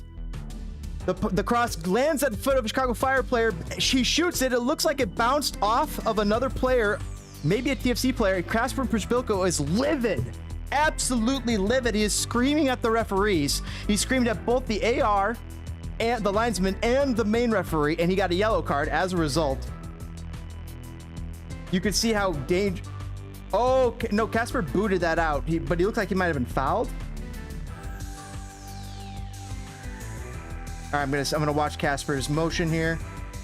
Back post. What are you talking about? I don't know. Oh, maybe it deflected. I didn't. It was a really fast shot. But Kasper Przybilko picks up a first yellow.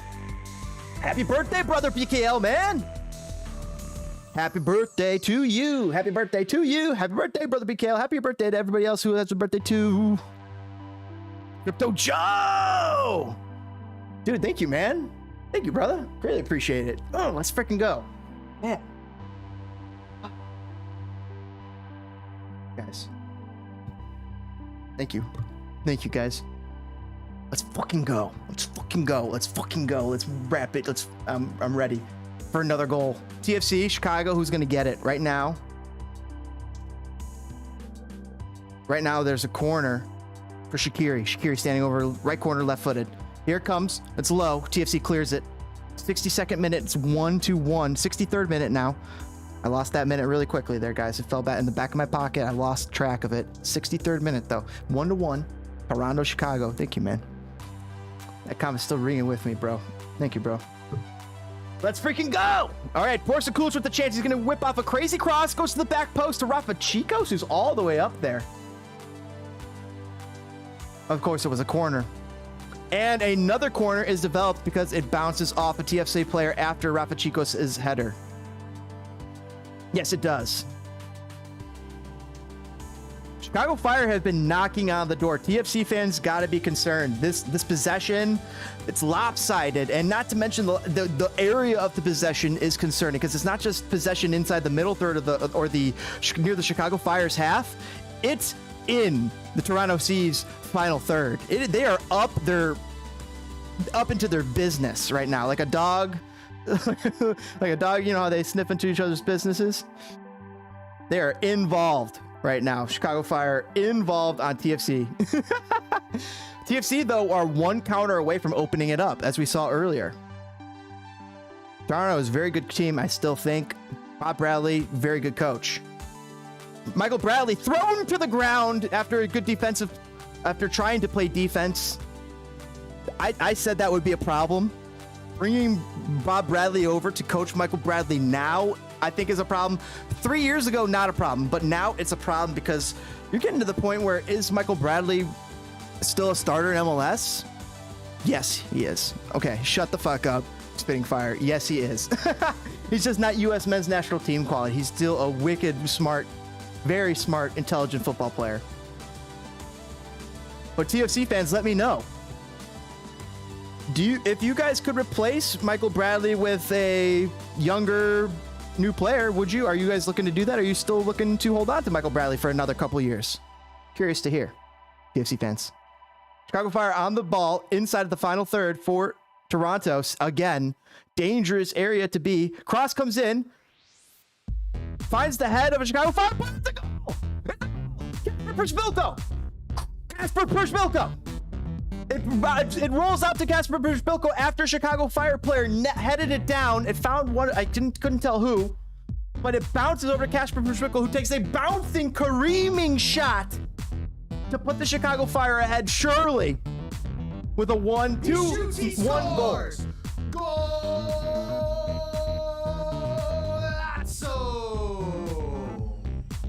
Guys, that's a golazo. That was a beautiful goal from Kasper Przbilko. He runs up, he strikes, and not to mention the way he takes that strike, he doesn't shoot it straight through. He shoots it at the ground knowing it's going to bounce. It's going to create chaos with that bounce.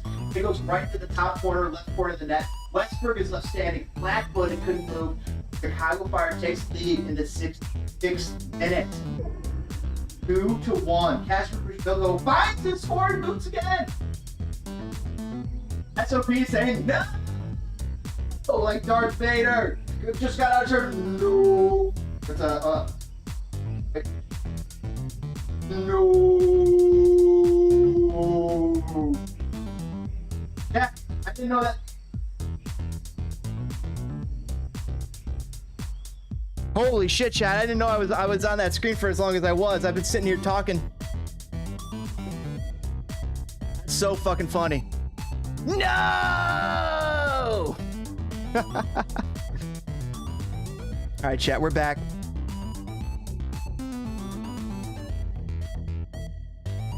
Chicago Fire up 2-1. 66th minute goal. Kasper Przbilko finds his scoring boots. Beautiful one. It bounces off Chicago Fire header after coming in from across to Kasper Przbilko, who takes a low shot, shooting right at the ground, causing some chaos with that bouncing shot. Puts Chicago Fire up in the 66th minute. Right now we are in the 67th minute, and Toronto FC is standing over the ball inside of the Chicago Fire's final third. We have a free kick to TFC. Westberg just got mudded. Two-man saying, no! Vamos, Toronto. Good luck. Vamos, Fire. Spam the best chat. I'm going to spam the best emoji. Chat, if you guys want to also get the best emojis and unlock your loyalty badge and help grow the game, I think you know what to do. I'm waiting for this referee. Literally 48 seconds ticked by. Toronto has been standing over this ball. I told you 48 seconds ago. Referee's calling for VAR now. A minute later. Okay, a minute later, we're calling for VAR. I don't know what for. Pozuelo is pissed. He's like, what the is going on, ref? Referee, what the is going on? Can you wake up, referee? Where's your spectacles, ref? Did you leave them in your purse? What's up, chat? Thanks for joining, guys.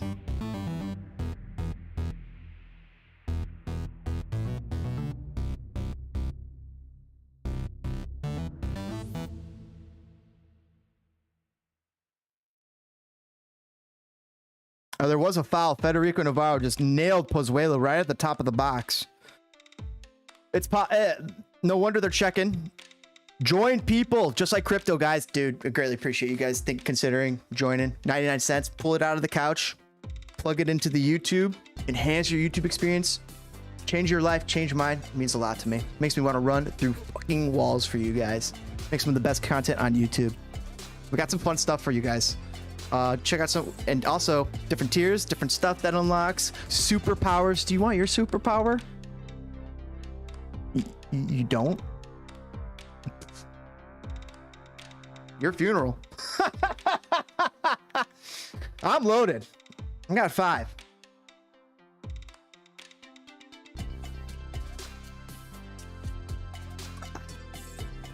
VAR, it's a penalty.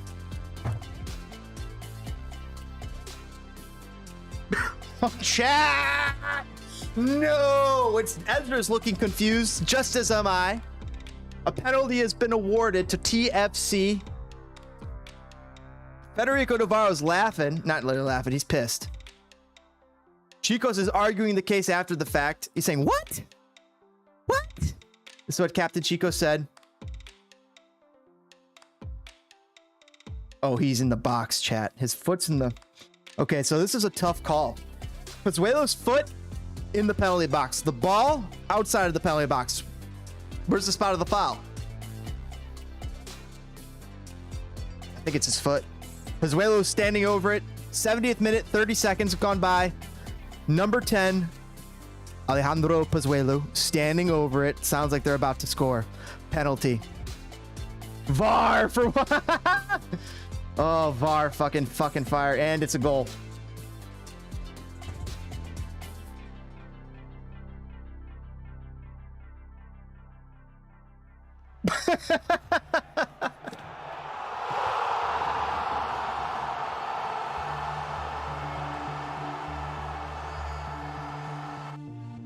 Chat. Ah! Chat. It's a goal. It's tie game. 2-2. Pozuelo buries it. He puts it right down the center of the net. The balls on this guy. The marbles. The stone marble it took to do that. Wow. Casper Gagos Onita dove off to his left. Absolutely sold. And the score is now 2-2. We're in the 71st minute at BMO Field in Toronto. Toronto just tied the ball game. Chicago Fire attack has been coming around though, but it's still got a goal from their defender, Turan. Cross comes in from Shaqiri to Casper Bilko, who's tall, and he gets the header, but it goes right to the goalkeeper. Westberg dives to his left, pulls off the save.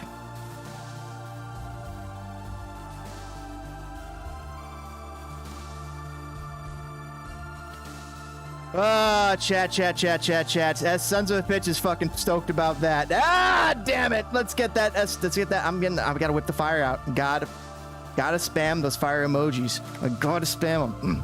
Come on, Shaq. Wake up. It's a battle. Guys, it's a battle of spam. What will happen, bro? Right now, Chicago Fire have been knocking on the door, but look at the response from Toronto. Here comes Chicago Fire with a chance. Chris Mueller walking in. Passes it off to Jairo Torres, whose shot just goes right into a Toronto FC's back pocket. Clears off, but Chicago Fire again with the pitch. Another shot. It's Jairo Torres again. Gets it to the left corner, forcing a diving save from Westberg to save what looked like a possible goal. Corner kick to Chicago Fire. Great save by Westberg. Nice little creation of space by Jairo Torres to get that shot off. Westberg just got a fingertip to it. Sons of a Pitch is vibing off of that, but we're bringing the fire again. We're coming. Here comes the cross. It's Shaqiri. It's going to bounce off of Chicago Fire players back out of bounds. A bit shot comes from the top of the box, forcing another save from Westberg. Mueller collects it, and Mueller is offside when he was. 20 shots for the Chicago Fire. 20. 6 on target.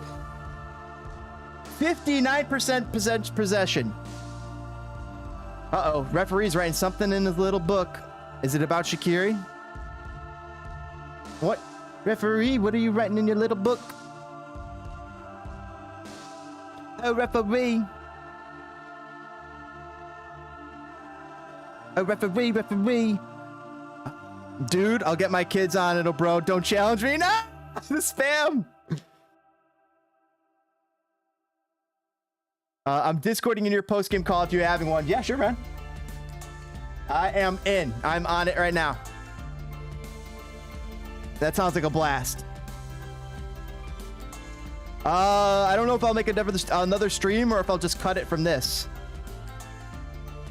I think we'll just keep everybody in here. And we'll just stream it here and I'll just cut it from this and then I'll post it on YouTube.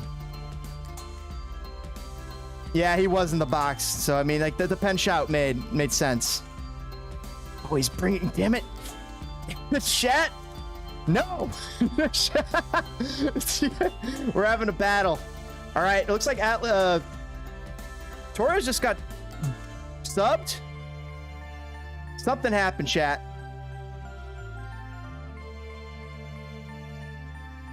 George Shaqiri got a card, 75th minute. He got written into the little book. That's what happened there. And a sub happened, I believe. The Jairo Torres just came off. Had a good starting performance. Liked what I saw from him. Chicago Fire on the ball. It's the 75th minute. They get across into the penalty area. But TFC play defense. Chicago Fire snuffs it out, though, really quickly. Takes the ball back. Chicago Fire on the ball. At half field. You cut it from this. You cut. Federico Navarro marauding up the field. Finds Boris Sekulic. Finds a nifty little cheeky Shaqiri who flicks it on to Federico. Shaqiri back on the ball inside of the middle third for Toronto. But his pass catches a flat-footed Federico or Gaston? A flat-footed Gaston Jimenez, who just goes right to TFC. TFC on the attack. Now inside the penalty area for Chicago Fire. Looking to try and make a cross is TFC. Gets a little tripped up on the Chicago Fire player. May have earned a corner kick for Toronto FC in the 76th minute.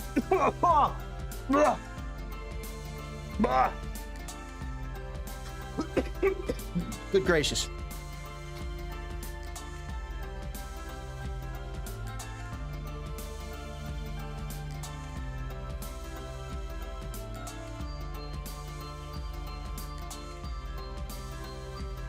All right, it's not a corner. It's a foul. They called the foul. It's like a half corner. They're about 10 yards closer than the corner. Taking it out. Here comes the cross. TFC. But Chicago Fire managed to clear the ball and the danger.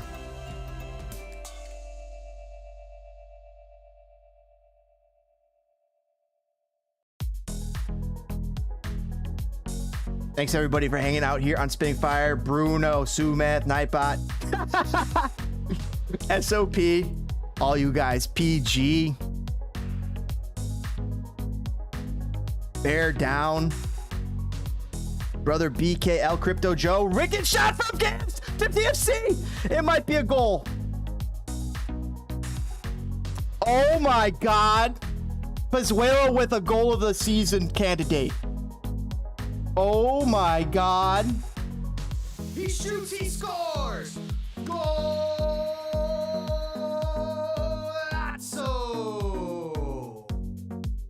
Oh my fucking, I think you're so good.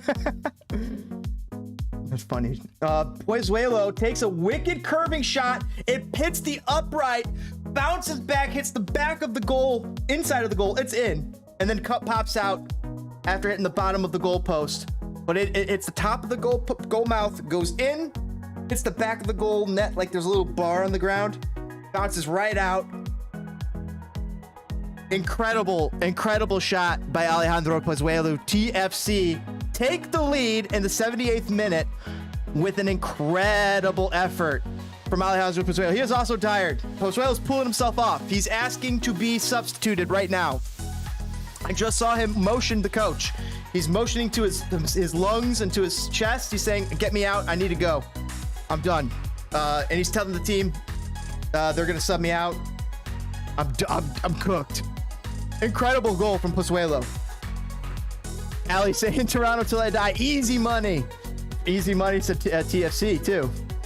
Said Sons of a Pitch Soccer Central too. Brazil, Chicago. What's up, Bruno? What's up? I got some Portuguese. I got some Portuguese followers out there who've been watching a couple of our shows too. That's been fun. It's fun typing into Google Translator. I'm a little bit more familiar with Spanish, but Portuguese is definitely different, but it's like near it, but different. Very interesting. Gaston Jimenez standing over the ball, looks around. He's number 30, which is just not good enough. Nah, his number's fine. Gaston Jimenez is not. Toronto on the attack on the right flank. Nice little attack developing for Toronto FC. They're on the right, their own right flank, inside of the Chicago Fire's middle third. 80th minute here at BMO Field in Canada. We're in Toronto, Canada. But Chicago Fire knows how to play defense. It's Chris Mueller puts a stick out, nudges it out of bounds. Hola, amigo, ¿cómo estás? Ya está. What's up, everybody? What is up, Joey? What's up, everybody? Oh, no, what happened? I don't know why I got retracted. I saw it. Oh, no, buddy. Bro, how am I not watching this game? This game is insane, SOP. That goal, Alejandro dribbled between two Fire players, created space at the top of the box, and just cracked a shot that was nice, curving, just went great pace to it. Not a burner, not like a laser beam, but solid. Great pace to it. Bam. Beat Slonina, who had a great leap, hit the back of the post, and goal. Bounced out. Everybody was confused because like, oh, was that a goal? No, when they see the replay, it went all the way in, bounced on the metal bar in the back of the goal, and out. So, I mean, it was already in by like 4 feet. For sure. Chicago Fire have some developing gear. He's not able to play it. Oh, he busts it. He shoots it right over the net. He had a chance to tie the ball game. Oh, Shaq. Can't see the score. Scroll down. Sorry, bros. If there's ever something wrong with the broadcast, please let me know. I'm usually pretty quick to react. Let's move that a little, right?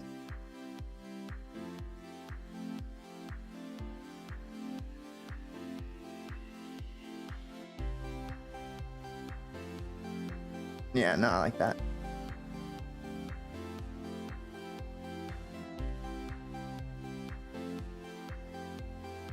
Wow.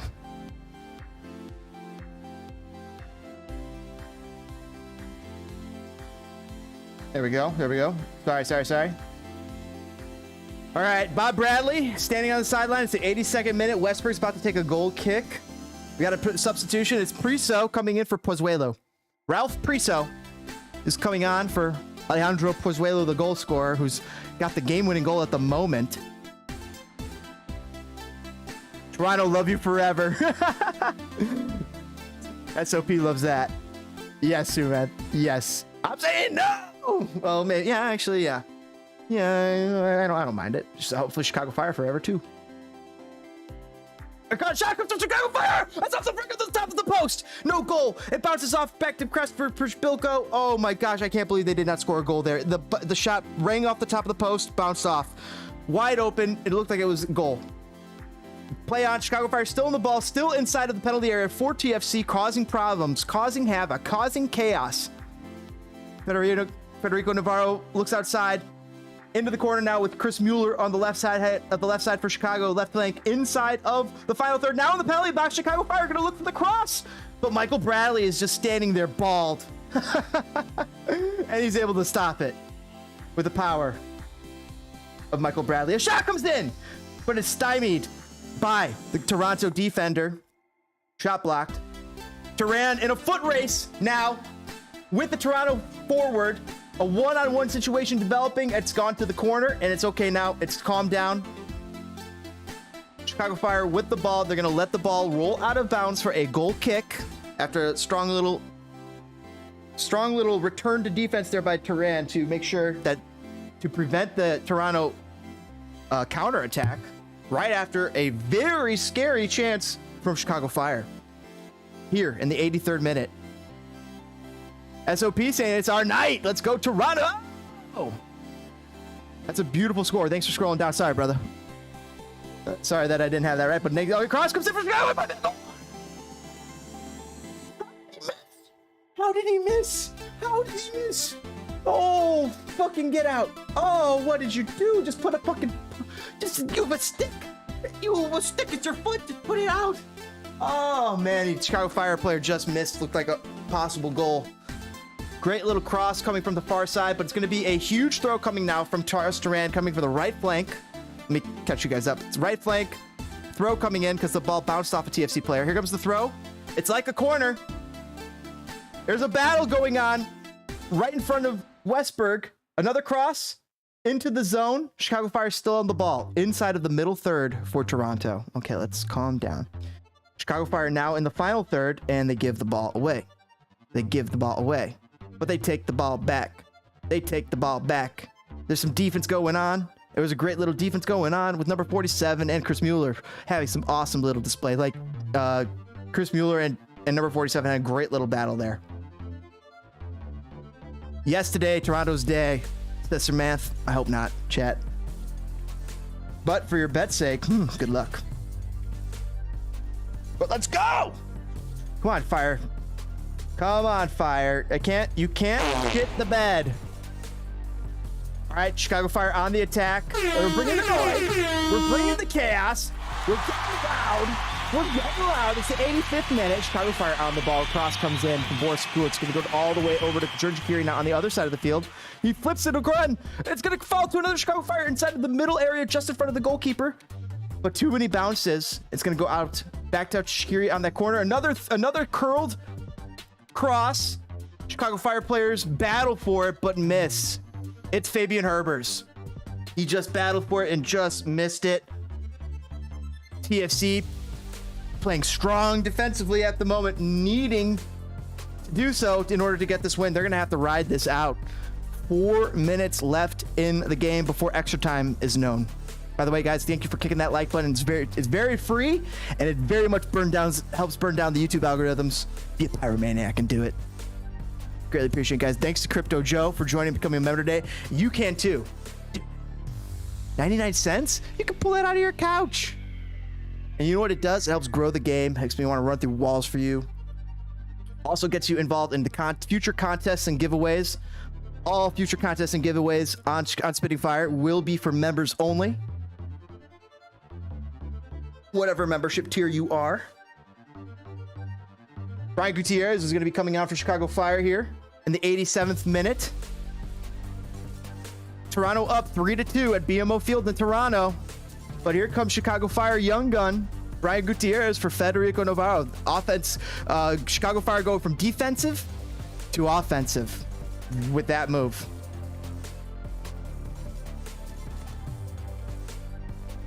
Chicago Fire finally deep inside of their own zone, which has been very rare. The chances that Toronto has gotten have been just on like very scant possession, 39% possession, and they got 3 goals. 4 shots on target, 3 of them goals. Very efficient work there from Toronto so far on the evening. Chicago Fire, not as efficient. 25 shots, 7 on target, 2 goals. 61% possession, though. They've been attacking all night long, and here there's more attacking going on. A foul is earned by Brian Gutierrez, taken down on the left-hand flank. Gets a yellow card given to a TFC player. Just described to you, Spitting Fire. Thank you, man. Thank you. Thank you, Miss, or Sumanth. I don't miss, man, miss. Thank you, Sumanth. That's better. Thank you, Sumanth. Oh, you're a real fire. Thank you. Greatly appreciate that. Yes! Well done, Crypto Joe, says SOP. Dude, Crypto Joe. Making my night, man. Let's go. Summer 2022 is here, guys. You guys know you'll be back. We stream all these MLS games all the time. We stream every Wednesday evening as well. We're gonna be doing Chicago Fire. Get up, Taryn! He gets up tall, but he puts the ball right over the net. He's a little disappointed with the effort, and it's actually wouldn't have mattered anyway. It was being called offside. 88th minute. Turan got up there, but he was well offside when that play started. If he was not, he would have been fine. But it wasn't gonna. That wasn't gonna. But maybe you'd have been in a better position. 89th minute. Westberg takes the free kick, boots it downfield. Chicago Fire recollect it now. 1 minute left till extra time. I am from India. I am Mr. Indian's name. Sounds like this. Same like this. Mr. Sumat. All right. That's sick. That's awesome. Good to know, bro. All right. Welcome, Sumat from India. We got fans. We're international. That's so cool.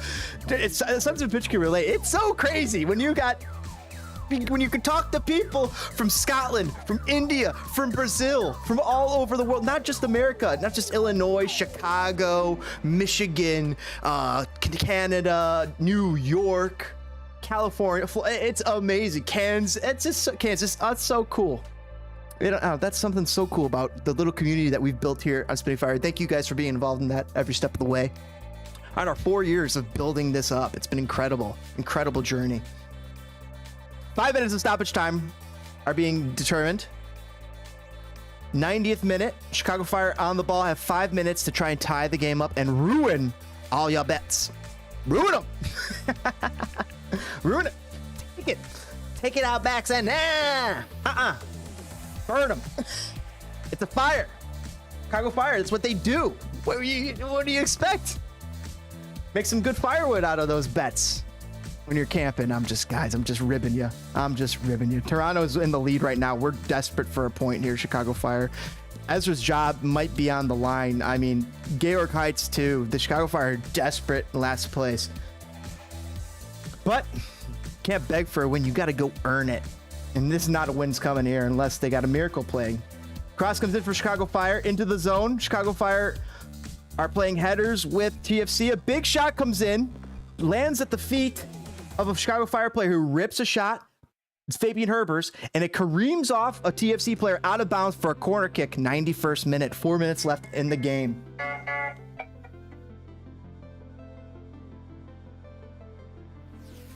Oh, something happened! New subscriber, Suma! Welcome, Mr. India. What is up? Thank you for subscribing. Do not fudge up my bets, threatens. That's OP. Are you threatening me? Are you threatening me? Thank you for subscribing, Sumath. Greatly appreciate all you new subscribers, all you new members, all you current members, all you current subscribers, all you guys just hanging out here, watching a little game of soccer on my little channel, on our little corner of YouTube. Having a blast. Let's go! I'm so excited, chat. 91st minute. 91st minute. What can happen here?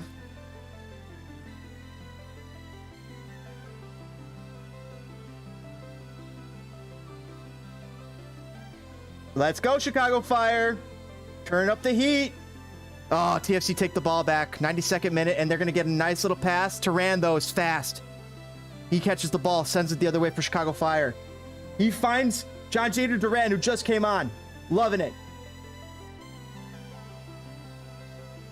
Chris Mueller out in that left wing for Chicago Fire. 92nd minute, inside of the TFC's penalty area. Looking for Brian Gutierrez, who's going to get a cross off. No cross. The TFC's defense is holding. Chicago Fire still on the ball. You guys got about a minute or 2 minutes left to sweat here, all you TFC fans. All Chicago Fire fans. Bang! Shot! Big shot coming from Brian Gutierrez, just ripped out of nowhere. Took everybody by surprise. Caught everybody flat-footed, but it's going to go just over the goal by about a foot. The stream is froze. Chat, my stream is froze. I'm watching live on Chicago Fire FC. Chicago Fire FC, ChicagoFireFC.com live, by the way. The link was in the description. I always encourage you guys to watch along live with us if you are able to and take part of the best live commentary on YouTube. That's you guys. The best live chat. Honestly, I love hanging out, talking soccer with you guys. You are the best. Bob Bradley spits out in disgust. He's about to get this win. I see some Giovinco jerseys in the crowd. How do you TFC fans feel about that? All right, the 1 minute and 30 seconds left in the game. Chicago Fire are getting the ball deep inside of their own zone. They're going to have to play it out of the back. Gaston Jimenez. Gaston. No one holds like Gaston. No one shoots like Gaston. No one holds up and good like Gaston. Where you from? Chicago. Chicago boy. Gaston takes a big rip. Minute and 10 seconds left here in the match, boys and girls. Big header by Turan to flick it on towards the net, forcing Toronto to react, pushes it out of bounds on the right flank for Chicago. Chicago coming in with a big throw. It's Turan. He's got a big throw. It's almost like a corner kick. If you guys see this guy throw, that is incredible. At least he could play football. Play quarterback. He gets it, throws it in. Nice little play. Chris Mueller's found inside of the box. A little chip. Oh, a little strange scorpion flick. Goes over the net. It's Chapachico's just putting the ball out of play. And that might be enough to end the game. 30 seconds left on the clock for Toronto FC before they can secure the win here at Soldier Field, at BMO Field in Toronto. I messed up. Damn it. No! For shame. Thanks for joining us, guys. All you guys, by the way, greatly appreciate you guys watching the game here on Spitting Fire. Greatly appreciate you guys considering kicking that like button, subscribing to Spitting Fire, hitting that bell icon to get notified of our live streams. We do a lot of live streams here, and we bring the energy every fucking time. You guys are a blast to talk soccer with, blast to hang out with. We do some fun stuff here. We do GeoGuessr. We do Fortnite. I know some of you guys might be under Fortnite. We got other big stuff coming too. We've been doing a Lego playthrough, and the game's over. I was just talking you through it, guys. Just easing you through the process. Game's over. Match has ended. Bob Bradley collects another win over Chicago Fire. It's 3-2. Toronto wins. All your bets hold. It's good. Viva, says Sons of a Pitch. I can't wait to watch the highlights of this one. Dude, check out the highlights for this one, guys. There were some good plays. Great soccer on display. Chicago Fire had a chance to win this one, but bam! Comes Pozuelo. Pozuelo just took the game in his hands there at the end and is the difference in the game. Westberg with some key saves. Gaga, if he had come up with that earlier key save, it would have been a different score. I could see it being 2-2. Should have came up with that one, but you know, I think that he fixed himself as time went on, but still got lit up later. I mean, the later goals were not necessarily Gaga's fault. Viva! All right, I got Toronto. Sumat's happy with that. All you guys, all you happy Toronto fans, all Chicago Fire fans not too happy. And man of the match tonight was given to Shaqiri for the Chicago Fire team. I don't think that was the man of the match for the game. All these vibes on this one. There we go. You guys into Stranger Things? I believe that just came out on Friday. Like the section part 1 or whatever it is. I'm excited to check that out. That's been fun. It's like reminiscent of all those old movies. All right, we're getting ready to do a little post game here. I'm going to take a look at some of these stats with you guys live in the chat. Greatly appreciate you guys hanging out here live on Spitting Fire. You guys are the best in the business. Thank you so much. Thank you to Crypto Joe for joining. Thank you for all you new members, all you new subscribers. Amazing. Thank you so much. Greatly appreciate it.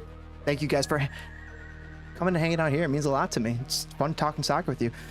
TFC saying, Sons of a Bitch saying TFC live till I die. Yeah.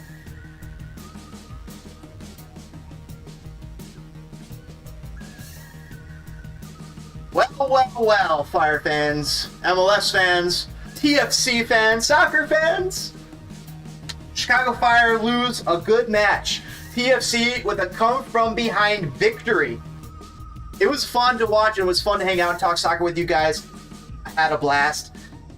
I don't know, but rumor has it that Sons of Pitch might be hopping on live for a little post-game talk. If you guys want to talk a little post-game of that game, we'll get into it right here. I said, Fire, don't change that channel. Don't touch that dial. Go get yourself a drink. Go stop by the concession cart. Go stop. Get yourself some ice cream nachos. We got all the fixins. We got all the fixins.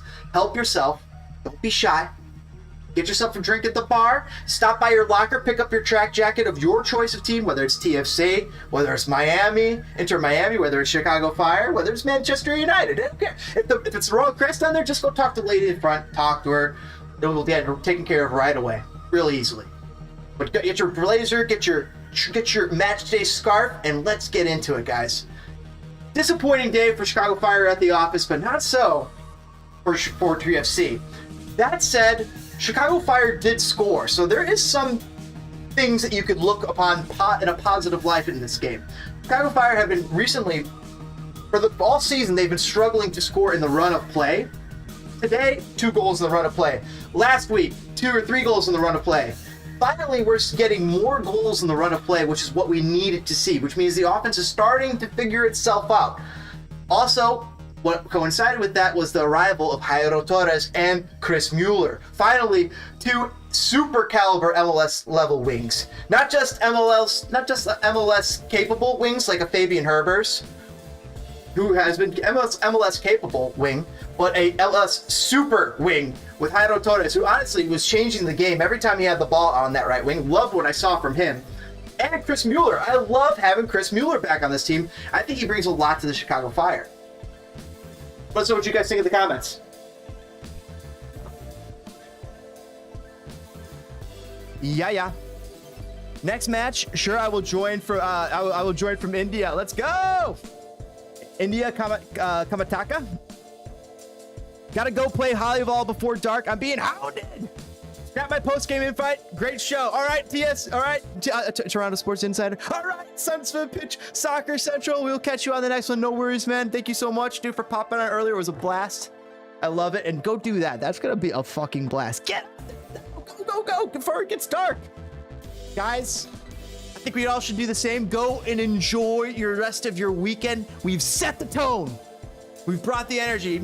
Chicago Fire may be raining on my parade, but you know, it ain't gonna get me down. We're gonna go out and set the tone for summer 2022. It's summer! It's Memorial Day weekend. Support the troops. Salute our troops. Thank you for your service. Thank them for their service. All you veterans watching, greatly appreciate it. Thank you. I got quite a few that I do know watch. Thank you all for your service. Greatly appreciate it. And thank you guys. And Memorial Day is on Monday, so hopefully you guys have a wonderful holiday weekend here in America, or wherever you are. India, Brazil, Chicago, Scotland, Europe, Asia, the world. Greatly appreciate you guys coming to hang out here, talk a little soccer, enjoy a little soccer game. Hoga Bonita! The beautiful game. Here on Spitting Fire, you guys are the best in the business. It's so fun hanging out and talking soccer with you guys. Let's go. Last one. Make sure you guys hit that like button. Subscribe to Spitting Fire. Last chance before we go away. Subscribe. Hit that subscribe button now, guys. You do it. And also greatly appreciate you guys. It utterly delights us, all you returning subscribers, all you guys hanging out, watching the game live and after the fact. We'll catch you guys on the next stream. That was a blast. That was a good one. Just not for the Fire. Oh, damn, chat. Disappointed. Fire need to figure something out. Is Ezra's ass on the line? I mean, he's sitting in last place. Who's going to be one of the first fired? Who's going to be one of the next MLS coaches to get fired? Is it going to be MLS? I don't know if Georg Heitz has it in him. But if he does, that's hitting the panic button, isn't it? That means that Chicago Fire are hitting the panic button if they fire Georg Heitz. And that's if they fire Ezra Hendrickson in season right now. Because who are you going to bring in to replace him? Who could have better ideas? Is there another more established coach out there that's available that we don't know of? I mean, the thing with Ezra Hendrickson is you knew what you're going to get. You were going to get a quality number 2 coach who is going to grow into a number 1. And guess what comes with that? Growing pains. He's growing into the number 1. Might just have to give Ezra Hendrickson a little bit more time, and it might hurt as a Chicago Fire fan. This might be a growing season, so to speak. But hopefully we can still make the playoffs. We're not too far out of the way. I mean, it's within a grasping distance, but every game like this where you don't get points, we fall further behind the 8 ball. It's a much more difficult task to climb up. What sucks for me is I don't think this team is anywhere near as bad as the teams of the last 2 years, but the results right now are not arguing that that are not arguing the former, or they're not arguing what I'm trying to think that these guys are. It's more showing that they're the last place team in MLS. Something's got to give. I'm hoping that means more wins for Chicago Fire. All right, everybody, we will catch you on the next stream. Holy shit, Taki Mushrooms. I could not believe how many people were just in here. That was insane. Greatly appreciate all you guys hanging out. We'll catch you guys on the next one. Fire fans, we had a blast talking football with you guys, and it's always a lot of fun. I will catch you on the next stream. You guys are wonderful. Greatly appreciate it. If you guys want to talk a little bit more, subscribe, join. Talk in the comments. Check out some of the old comment below. We love to talk. We love to read your comments. We love to banter. Turn up the heat. We don't just talk Chicago Fire here. We talk some other fun stuff too. Got a little something for everybody. You know what? Yeah. Just a little something for everybody around here, you know? And we like to have fun. Right?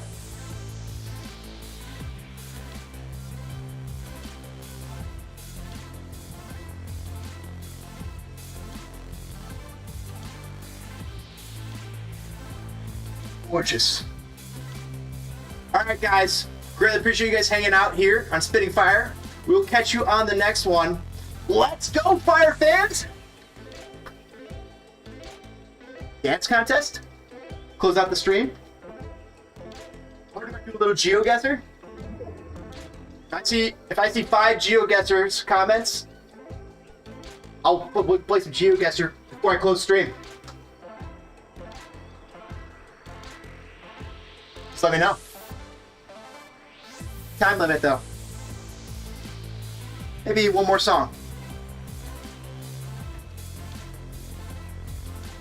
GeoGuessr. I gotta see it 5 times. Different people. Not the same person.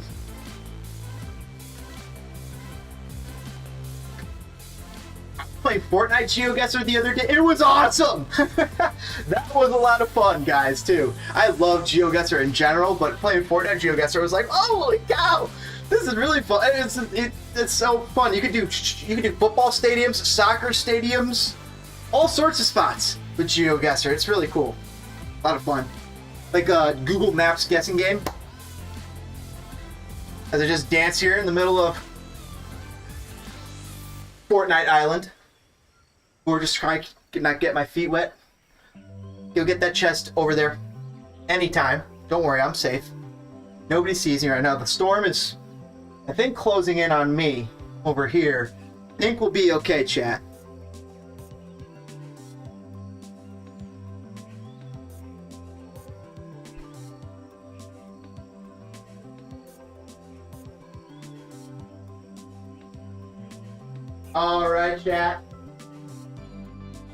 All right, chat. I think that's gonna do it for us. I'm not seeing the what's it called?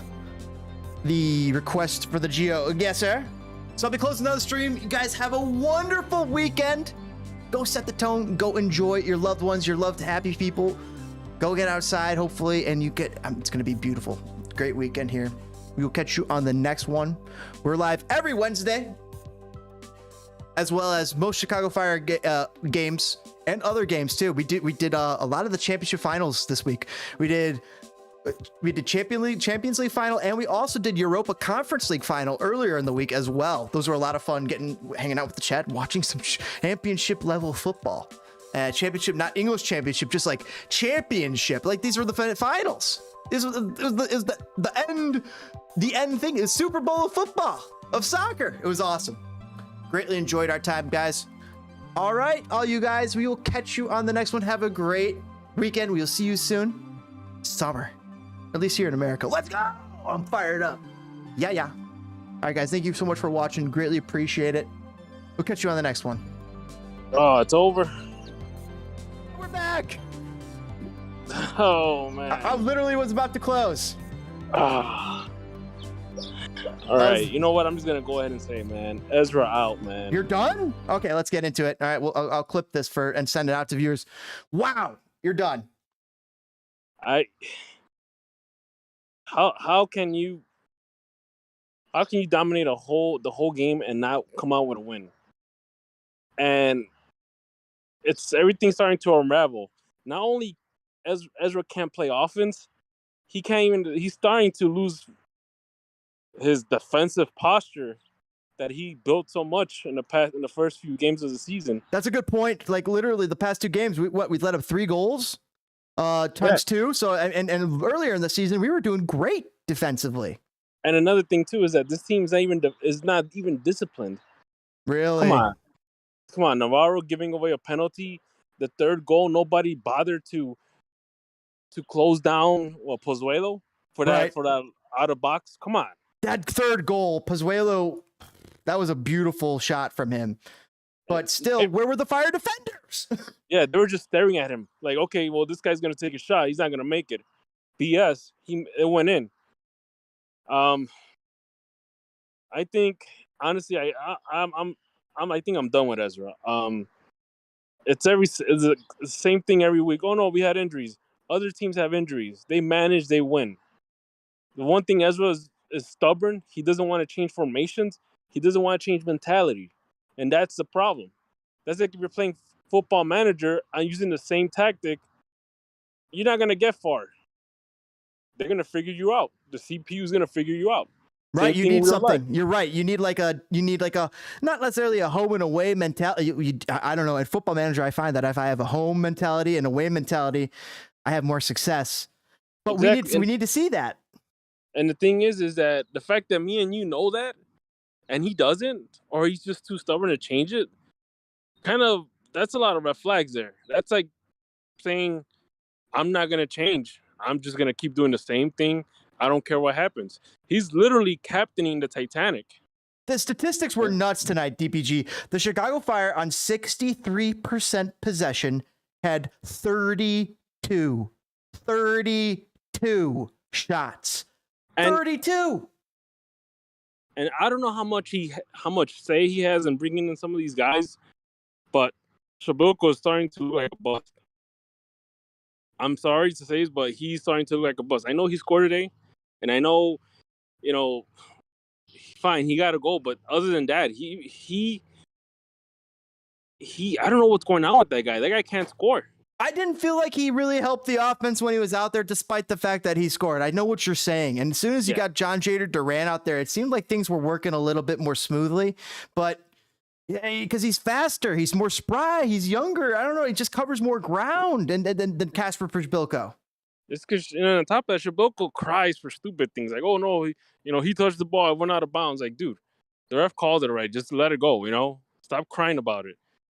He missed a couple of sitters too. Like, a couple of shots that could have gone in. Me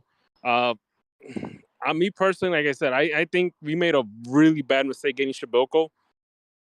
We should have gotten somebody else. Probably would have been a lot cheaper. Giassi Zardes. Yeah. We need a finisher, and Shabilko's not a finisher. He is a guy that thinks he could hold up play and somehow work magic and score, and he can't even do that. He had a chance to wrap it around his foot earlier, and he missed it, just totally flubbed it. I got chat weighing and asking, can we stream the Whitecaps for Sporting Kansas City? I can't do that. I won't be able to do that. Sorry, brother, but I will be streaming other games in the future. Subscribe, hit that bell icon. Chris asked, saying that was disgraceful. I ain't even a Fire fan, but how the heck did Toronto beat the Fire there?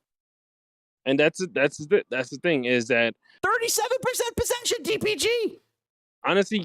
Honestly, at this point, Fire Ezra just freaking put back Klopas. We might actually win with Klopas in charge. I don't know because I feel like what are you going to get with Klopas that you aren't already getting? But the thing is, at this point, it's too late to bring anybody. Yes, it does feel like that. But if you're going to make a change, you got to make it now. But who and what? It's like it becomes like this. It's hitting the panic button. It is, and this is alarming.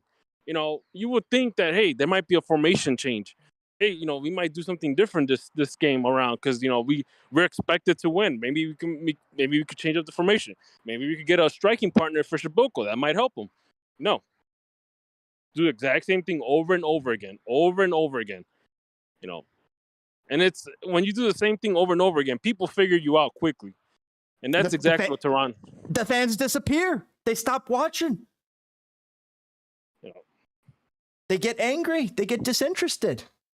exactly. And the thing is that even teams are starting to figure out how Chicho's plays. They're figuring him out. He's no longer the guy that keeps it together. Now they're going from the sides. They're using guys that are faster than him. They're figuring it out.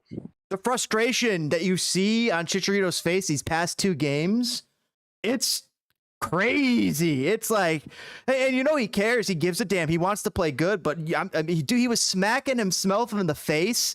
Did you see that on the game? Yeah, he was pissed off. It was like, dude, those were some vicious. I mean, there were some good whacks that he took at himself there. I was like, wow. But he's pissed. I don't know if he's. That's the other thing. DPG. I don't know if it's both, but is it, or maybe it's one or the other. But it's like I don't know if he's pissed at himself or if he's pissed at the team. Shaqiri? Yeah. Oh man, he was pissed at himself because I seen him hit himself a couple of times in the head. Okay, so himself. Well, so he's internalized. He's pissed off at himself, but at the same time, I have seen him kind of go a little Higuain style, looking at the other players pissed off, like, why did you give that pass, or why did you give away that pass? But it's the only thing that never changes besides Ezra tactics is his expression. When stuff's not going his way, he has that same stupid expression. Why is this happening? Why, come on, get a grip, and there's people right now on Twitter saying, well, we can't fire Ezra. If you're asking for Ezra out, you're being racist. No, what? You're not. What? Yeah. Wait a second. Yeah. Wait a second. We're not. You can't. Okay, that's a little.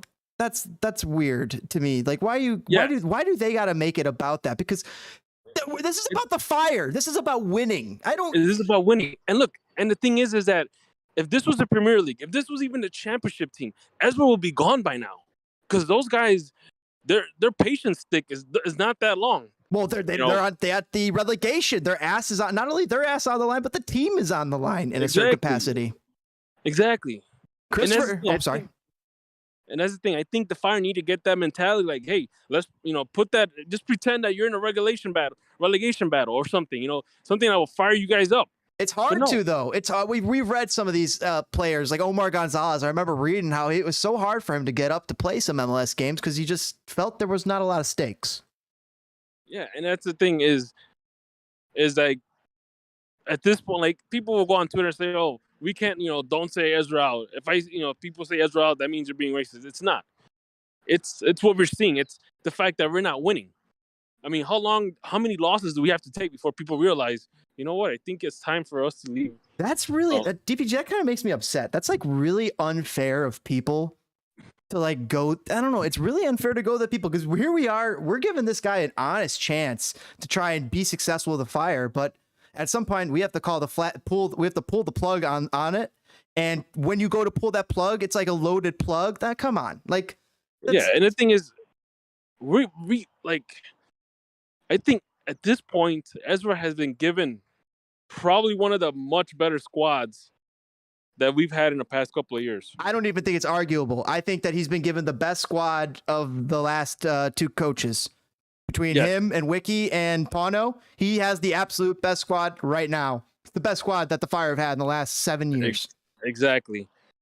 And if you can't win, if people are giving you the tools to succeed, but you can't even do that, then why the hell are we keeping you on board? Why the hell, why can't the fans say, hey, we want this guy out? Yeah, Chris saying, why does it matter that Ezra's? Why does it matter that Ezra's? Yeah, it doesn't matter. It doesn't matter. I mean, we want him to win. It could be anybody. It could be anybody. It could be anybody. It could be a Martian or somebody. I don't care. But if you're not winning, what's the point? And how long is this project going to go on for? 8th year? DPG? I mean, seriously, because this you talked about it right when you came on, like they're doing the same thing over and over and over again, and they expect fans not to notice. Well, if you do it for 8, 9, 10, 12, 15 years, even though you change out the parts, you change out some things, and you're trying to make it work a little better. I do think the Fire are finally in the place to make it work better, but there's just so much wear and tear on this machine from the past failure that they need more time to fix this. And Yeah. Ezra's not Ezra. I don't know if Ezra's the guy. And I was talking about this on the stream. Ezra's still not fully formed as that MLS coach yet. He's still a number 2 guy. He's not. And the thing is that, believe it or not everybody that's an assistant coach is capable of being an MLS head coach. That's the honest truth. But also, do we have to give him a season? Or have we already given him enough time? And that's the question you're asking and trying to answer. And yeah, I mean, it makes sense to me because here we are in last place again, deep into the season with what doesn't feel, this squad does not feel like a last place squad. It doesn't. And the fact is that he's doing the exact same thing every game, the exact same thing. Like, that's like the definition of insanity, doing the exact same thing and getting the same results. Mm-hmm. And that's what's going on. It's like not even a formation change, not even a change of mentality. Like, hey, we're going more attacking. It's just the same exact thing. And teams are figuring out. Chris, a Scotland fan saying, Christopher saying, Fire are a lost cause. I feel bad. Like there's no future there other than Slonina. And if he goes, the franchise would be screwed more, maybe, but selling Slonina will help them get funds for a rebuild. I disagree with a little bit of that. I disagree with that a little bit too. But I agree with a portion of it. But I don't think the Fire are a lost cause. I know what they do have a nice little thing with Slonina, but the Fire are so behind the 8 ball from other MLS teams who have all this other. I mean, yeah, we have a billionaire with all the money in the world, but it's an uphill battle because there's so many teams above us that have already been spending that for years ahead of time. Not only that, but you also have small market teams that can make it work with whatever they have. Yes. You look at your Kansas Cities. You look at your Columbus Crews and teams like that. Well, Kansas City is horrible this year, but yep. Normally do you think he loses his job? I mean, his ass might be on the line. Peter Vermees might lose his job. Who knows? We don't know. I definitely will give him more than a season because he's been there for so long, and he's the kind of guy that will turn it around. I'm ready to pull the plug on Vermees actually myself. Although I'm not like a fan of the Wizards. But if you think about it, Vermees has actually done pretty good with that Kansas City team. Right. That's the other thing. The track record's there. Yeah. Would I say? Am I even? I don't know. I wouldn't say it's like a Jason Christ situation, where he kept kind of, riding on that 2009 MLS Cup with Real Salt Lake. But going back to Ezra, everybody, there was people that wanted a more experienced head coach, and I don't blame them. I think yes. I think for situations like this where you're trying to rebuild, where you're trying to change the identity of the team, you need someone that knows how to win. A strong identity. Someone that's been on that hot seat. Someone that can actually manage a team and do it, be tactically intelligent when the situation arises. I think you made a great point. This team was begging for a Caleb Porter type, someone with an emphatic vision and a vision that works for MLS. And here we are still sampling, once again, sampling. Rafa Wicki, a lower U17 coach, sampling. And same thing with Pano, U17 World Cup winning coach with U17s, but still not leaders of men. And you got to get a leader of men and who can handle modern day personalities, also modern day tactics, all that kind of stuff. Exactly. And the thing is that we're not getting that with Ezra. Ezra has been, he's been somebody else's number 2 for so long. It makes you wonder if he can actually be number 1. But the way that it's going right now in the season, I don't think he was meant to be a number 1. Because I wanted him to succeed. I did so badly. I thought, like, Yeah, on paper, he like- looks so good. He's got the pedigree. He's got the background of some of the best coaches on MLS. And you feel like he's got that in his locker. You should be able to apply that. Exactly. And, you know, when it's like anything else in life, when you're in a bad relationship, sometimes it's better to walk away. And this is kind of one of those situations. Nothing's changing. Everything's going to crap. And yeah, maybe I'm pissed off today, but, you know, it's been like that for the past couple of games. It's been And building to this. It's been building to this. And the fact is that Ezra's probably not going to do anything to change that. Mm-hmm. People are going to be like, oh, well, the team needs more time to mesh. How much more time? You know, how much more time? We're already almost at the halfway point of the season.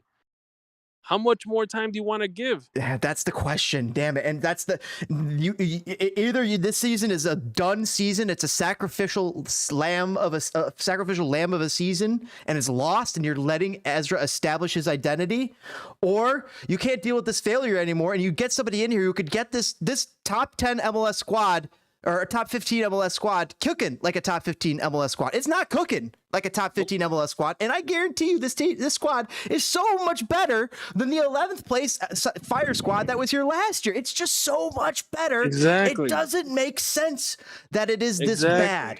And that's why I talk about like the established rot. I feel like there's other things that are preventing. But the thing is, Mansueto pretty much wiped off the whole front office. He added more people. He tripled the amount of people. And the thing is at this point, there has to come a point where we have to stop blaming the FO, you know, and maybe start focusing on the coaching decisions that are being made. But what about the FO who hired the coach? Exactly. Damn. So that like that comes a little hard to separate sometimes too. And if they do go away from Ezra, I mean, it symbolizes hitting the panic button, and I just don't know how good that could be. I might piss off a lot of fans, but the thing is, it's like, again, he hasn't changed his tactics. He's still going with the same mentality, playing defensive, and he's not a money ball type of guy, because he could have easily looked at the stats on how Shiboko plays by himself versus how he plays when he has a partner up front. It reeks of desperation. To me, it's desperation. A lot of Georg moves when you look at them through the lens now, reek of desperation. Enver saying it's so hard to be a Fire fan. And it is. And Christopher saying, honestly, Fire is like basically polishing turds. It is. Like, I at this point, like, if Ezra could prove me, I mean, I'm begging for Ezra to prove me wrong. I'm begging him to, like, turn this around. And by the time we get to November, we're like in the thick of the playoffs or something, you know. But at this point, it doesn't seem that way at all. Chad said, get Ollie. Ollie Gunnar Solskjaer. No. But yeah, no. And it's like, come on, you know, and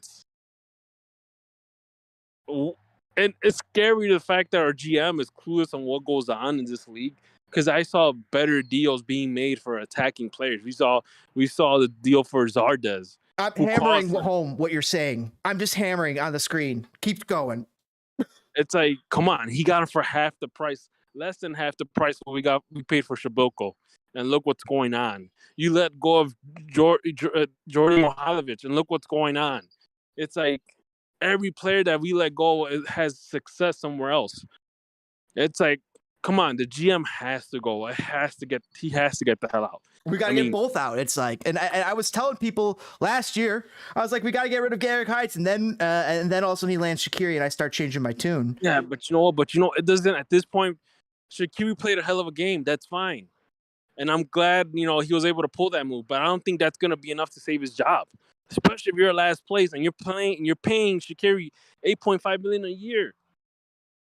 For a last place team. Look at this team build. The roster spend over the last 7 years is actually insane. They've been in the top 8 of MLS for spending like every year for the past 7 years, but they have a bottom 28 MLS side year after year. It's like, what is going on? You don't have the right people spending your money, Joe, And Georg Heitz is not the right guy to be spending your money. Go get Garth Lagerwey. What the fuck are you doing?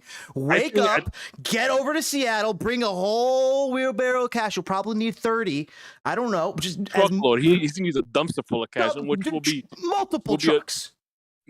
For Joe, it'll probably be a drop in the bucket. You know, remember that Messi deal? They're saying, oh, he would get like 25% of Inter Miami. Fuck that. Give that deal to Garth Lagerwey. Get him over here. That man is worth it. That man is worth it. And the thing is that the way that George Heitz came on board this Fire team, or is that I guess the Fire went through some sort of like sports management agency to get him. I say stop messing with these agencies that are being headhunters for your club, and actually go ahead and hire the best guy for the job. Mm-hmm. You know, Garth Lagerwey, he's seen his track record. Right. Screw paying the middleman. Just go directly to him and say, hey, here's a blank check. Tell me how much you want for me to bring you to Chicago. DPG, it doesn't take a committee. It's not fucking rocket science. You hop on a play, on the way to the play, before the play, you call fucking Garth Lagerwey's people and you say, hey, I'm coming there at this time. Let's meet, make sure it's all good. Then you go and you make it happen. It's that simple. You give the man a blank check and you tell him, what's it going to take for you to come to Chicago? You don't need a committee and you don't need to overthink this. You just go get Garth Lagerwey. And you give him whatever he wants. You give him whatever he wants to get over here. There's nobody else in MLS that I want for this job in Chicago. Plus, he's a Chicago boy. He's a Chicago guy. He's an Illinois boy. Bring him home. Exactly. And let him make Chicago Fire into what they were always supposed to be. DPG, you know this as well as I. We're Chicago Fire fans for the last 20 years. All of my life, I've been a Chicago Fire fan. So have you. We're that old. All our lives. And they were good for 98 to 2002. 98 to 2002, they were good. They had some enjoyable years after that. A couple enjoyable seasons, couple fun 2006 times. US Open Cup, But after 98 to 2002, besides those one-offs every once in a while, hasn't been that great. And then it's been steadily getting worse and worse and worse all of a sudden. And then for the last decade, maybe even decade and a half, it's been misery. Yep. And something's got to give. And it's like being an LA Clippers fan. A Pittsburgh Pirates fan. It's like, and it's like, it doesn't make sense because we're Chicago. That's the same thing that LA Clippers fans would be like, we're LA. Why are we, but they're not the Lakers. But we feel like we're the Lakers. We're Chicago. We should be getting Laker-like treatment from the league, from players, from signings. You have an owner that has very deep pockets. He's the richest sports owner in Chicago. He's probably the richest sports owner in MLS. There might be one or two above him. Arthur Blank or whatever, the Atlanta guy too, is probably up there. Yeah, he's probably in the top 4 of how rich is the owner. Right. Why? It shouldn't be that hard to bring somebody that knows what they're doing on board to this team. Mm-hmm. Bring a GM. Someone, hey, if you need to go to last year's MLS championship team, or the guy that's been running Seattle, Garth Lagerwey, or anybody, you bring them on board. Hey, and if you need a head coach, you need Caleb Porter, you bring him on board. You can do that. You have deep pockets. Exactly. You can literally pay off Don Garber. Why are we sitting here with Georg Heitz? Why are we sitting here with Ezra? Why are we sitting here with question marks instead of what we know is the real deal? And when we have the money to go pay for the real deal, why are we wasting our time on question marks? Do we got to be the smartest guys in MLS? No, I want to be winning. If you want to get winning, you go get the guys who win. It's that simple, DPG. You don't experiment. You don't say, oh, well, maybe we should go this direction. Oh, let's bring a newcomer coach. You don't do that when you're trying to reinvent the club culture that's been going on in Chicago. You're trying to fix it. You're trying to repair whatever damage the previous ownership did to this team. You want somebody that can hit the ground running. Sode's saying life is pain, but he's also saying that there's absolutely zero reason to doubt Ezra at this point. He has what he has to work with, and that's it. But that's my question, Slow Days. Doubt Ezra. is Ezra is what he is? Or is that what you mean? Because if there's nothing left to doubt on Ezra and he is what he is, be gone. then he should be gone. I just want to follow what you're saying here, just clarify, because you know the tweetings and the readings. Exactly. Yeah. It's like he has a bunch. Like, imagine if Caleb Porter had this type of roster, what he will do with this roster. I feel like he'd be doing a lot better than this. So they're saying you don't get winning coaches with MLS experience often in MLS. It's true. They don't grow on trees. There's only a handful out there, and they're on the best teams already. How do you pluck those guys? Exactly, but sometimes money talks, and you could plug you could pluck those guys if you really want. I mean, look at Caleb Porter. He won a championship with Portland, and they were willing to let him go, and then he goes and wins the championship with Columbus. Exactly. So it's not a matter. Come on, you look at. I hate to say it, but look at Bob Bradley. Mm-hmm. Somehow LAFC convinced him to come back from whatever championship debacle he got himself into in England. Mm-hmm. And somehow Toronto managed to pick him up. While he's having a bad season, though. He's having not a good season over at Toronto. And the thing is that we're becoming that team that turns around for other teams. Yeah, Toronto in 12th place, Chicago in 14th. Sloday's saying that Ezra doesn't choose the team. I don't know what you mean by that, because he does choose the team. Look, I'm sure. Sloday's, I'm trying to clarify just for because like Ezra chooses the starting 11. He doesn't choose the players they sign. I agree with you on that, and that's on Georg Heitz. Well, here's the thing. You don't think Ezra sits in some of these meetings and even Heitz has mentioned, oh yeah, we talked to Ezra about this and he was in agreement. Mm-hmm. You don't think that Heitz has talks with Ezra about who to bring on? He definitely has talks, but I wonder what the level of communication is, because we've seen it with Heitz before, saying throwing Wiki under the bus. He's like, Wiki's not my friend. I was like, what are you? Yeah, he's not my. What? He's your first coach hire? What? He's not your friend? What the fuck is that? I hate to say this, but I think I hate to bring this guy up, but I think Nelson and Pano had that relationship where they were both making decisions on who to bring on board. They were in it together. You definitely felt like Nelson and Pano were on the same page, right? Exactly. Yeah. Where I don't necessarily get that feel with Georg Heitz and Ezra Hendrickson. Didn't get that with Georg Heitz and Rafa Wiki, so why should we get that with Georg Heitz and Ezra Hendrickson? Sloday's saying that MLS, Caleb Porter's had bad years too, but yeah, he's also had 2 championship wins. He's one of the most winningest coaches in MLS history. Also, he's won MLS Cups with 2 different teams. Not many MLS coaches out there have done that. Sure, he's had bad years, but you take the good with the bad with some of these guys. And right now we're getting all of the bad with Ezra, and we're saying, where's the good? Exactly. Where's the good? You won championships, but you were the assistant coach. MLS doesn't allow to pluck coaches from other teams. That's a huge no. Porter wasn't let go. He left. He did leave. There was a breakup in Portland, but you're right. We're not going to just go grab an MLS coach, I think is what Sloday's is saying. Here's the thing. There's been times in the past where teams have done that, and the best thing that MLS could do was probably, force the other team to pay some sort of funny money. It doesn't matter about funny money when you have one of the richest owners in the MLS. Right. But you need an MLS GM who understands the fucking mechanisms to how to use that money. And we don't have that guy. We've got a guy who knows how to pay money, big money for players, busts and good players, you have a guy that's writing blank checks. So they say LFC let him go and Toronto picked Bradley up. They didn't poach him. Yes, they let Bradley go, but Bradley was out there. Bradley was the play to go get this season.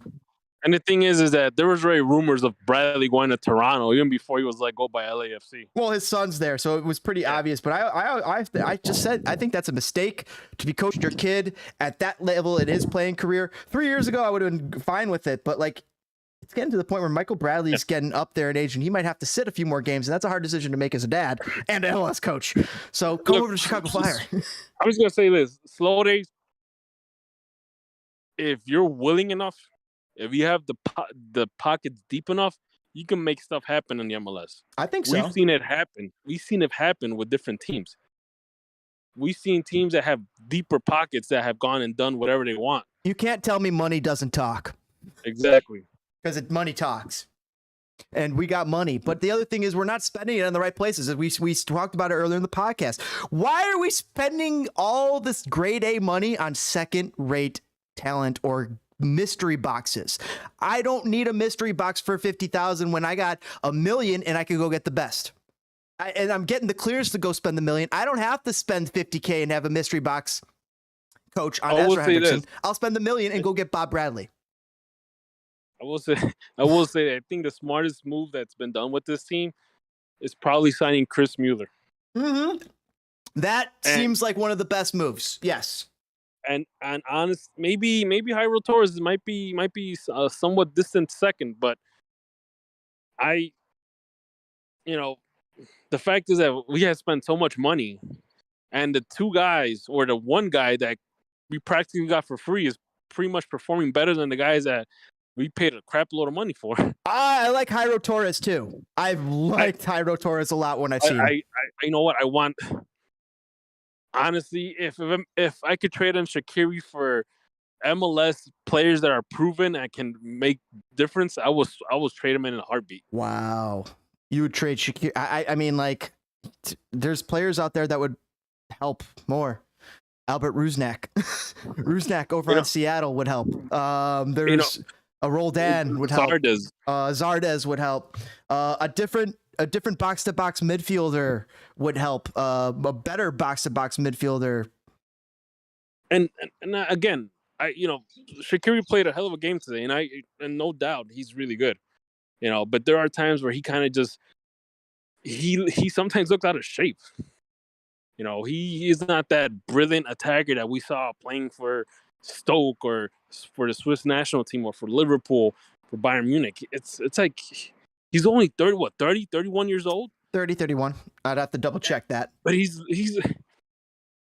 sometimes his hustle's not there anymore, At least, when we had Schweinsteiger, he tried to hustle, but he, obviously he couldn't. Yeah, he tried to hustle, but damn me, man. He just didn't have the leg strength. Sometimes just his legs were down. Slowday saying MLS doesn't allow. He's correct on this. MLS doesn't allow competition for coaches or GMs. That's the entire reason that Lagerwey wasn't allowed to come here earlier. I mean, because we know that Carlos, what's his face, or whatever, the Don Garber did step in because Fire did want to get Lagerwey, but apparently. He got in the way. Bradley, it also saying Bradley didn't want the money. He just wanted family at this point. So money didn't matter in that one. Bradley's already at the point of retirement. I think he's just going to call it quits if Toronto fires his ass. Yeah. But the thing is you think so? Yeah, I think he's done with coaching. If he moves to Toronto to be closer to his son and his family, whatever, then it sounds like it's a twilight for him. Wow, that's a good read. I think that's a good read on the situation there, DPG. And another thing too is a couple of weeks ago, there was an article on Joe Mansueto stating that he wants his league to be a lot more open than what it is. Yes. And if he gets enough of his rich buddies that have deep pockets in MLS, they might make it happen. He wants to be able to open up take the governor off the car, so to speak, and be able to spend the fucking dough, bringing some of the best players, bringing some of the best talent. And that's also what's limiting the Chicago Fire is the MLS rules, but also the fact that the person running the team, the GM, is not so great at knowing those rules and knowing the league mechanisms and how to take advantage. I'm telling you, we've seen this happen where teams have twisted the arm of Don Garber and have made things happen. They have twisted the rules to make things happen. It's possible. I know that it doesn't happen, but money talks. Money talks. Look at LA Galaxy. I want to believe that money talks. Look at LA Galaxy. Look at Zlatan Ibrahimovic. You telling me that he was on a TAM deal that first year? Because that's what they tell us. You're telling me he wasn't getting millions of dollars from some other location? Exactly. It's like, if money there talks. are teams that will twist the arm of Don Garber to make things happen. And Chicago Fire, I expect to be one of those teams, but they're not. Instead, Toronto is one of those teams. Instead, Seattle is one of those teams. I'm wondering where the is Chicago's turn. When is it Chicago's turn? And slow days, come on. If you paid attention to this league, you have seen a lot of stuff that goes under the table. Teams actually making moves that normally wouldn't be approved by the MLS, but the MLS turns a blind eye. Sode is definitely an OG. I think he's been following this channel for like at least 4 years that we started, but he's definitely seen it. I feel like he just doesn't want. He can't trick himself into believing it yet. Well, because where we're like, we're done with this. He's not done with this yet. And you and I are like, done with this. Use the money. Go do something with the money. But he's also being realistic in certain ways, saying like, some things that money can't buy. There are some things that money can't buy. And maybe Garth Lagerwey is one of them. No! I mean, I don't know. I think honestly, if Joe Mansueto really wanted to make moves, he will literally get on the phone with Don Garber and figure it out. Right now. Yep, absolutely. Absolutely. Joe Mansueto, call me. Give me Don's number. I'll go talk with Don. We'll get it going. And if you think that Don Garber is not going to pick up that phone, damn, he's going to pick up. He won't pick it up for me. He'll pick it up for Joe. But Slow Days, I mean, this is something that I feel that Slow Days just brought up, that it's true.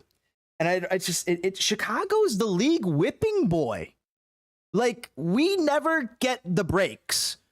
And that's what I think that's what's made Slow Days a little less respondent to the idea that money will talk in these situations, because Chicago doesn't get those breaks. The Didier Drogba's run away to go play for Montreal instead of coming to Chicago. I mean, a lot of those moves were done because the old regime didn't want to cough up the cash.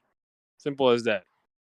Really? They're gonna lie to us and say, "Oh no, Drogba just said he wants to go to Montreal." Really? Or the whole thing that happened with what's his face? The guy that ended up going to New England. Not Gil. Oh, you know what I'm talking about, right? Not Gil. The one that we had a blind draw. Oh, and it was somebody really good. I can't remember their name either. I can't. Yeah. But another time that we got screwed. Yeah. Yeah. And that's what Slow Days remembers for sure. Also saying that Mansueto wants to open the league up to a salary cap and take away those other stupid money restrictions, the TAM, the GAM, all the fucking silly laws. They should. Yeah, exactly. It should. If this league is trying to shape out to be like whatever the NBA or the NFL or MLB is, put a salary cap.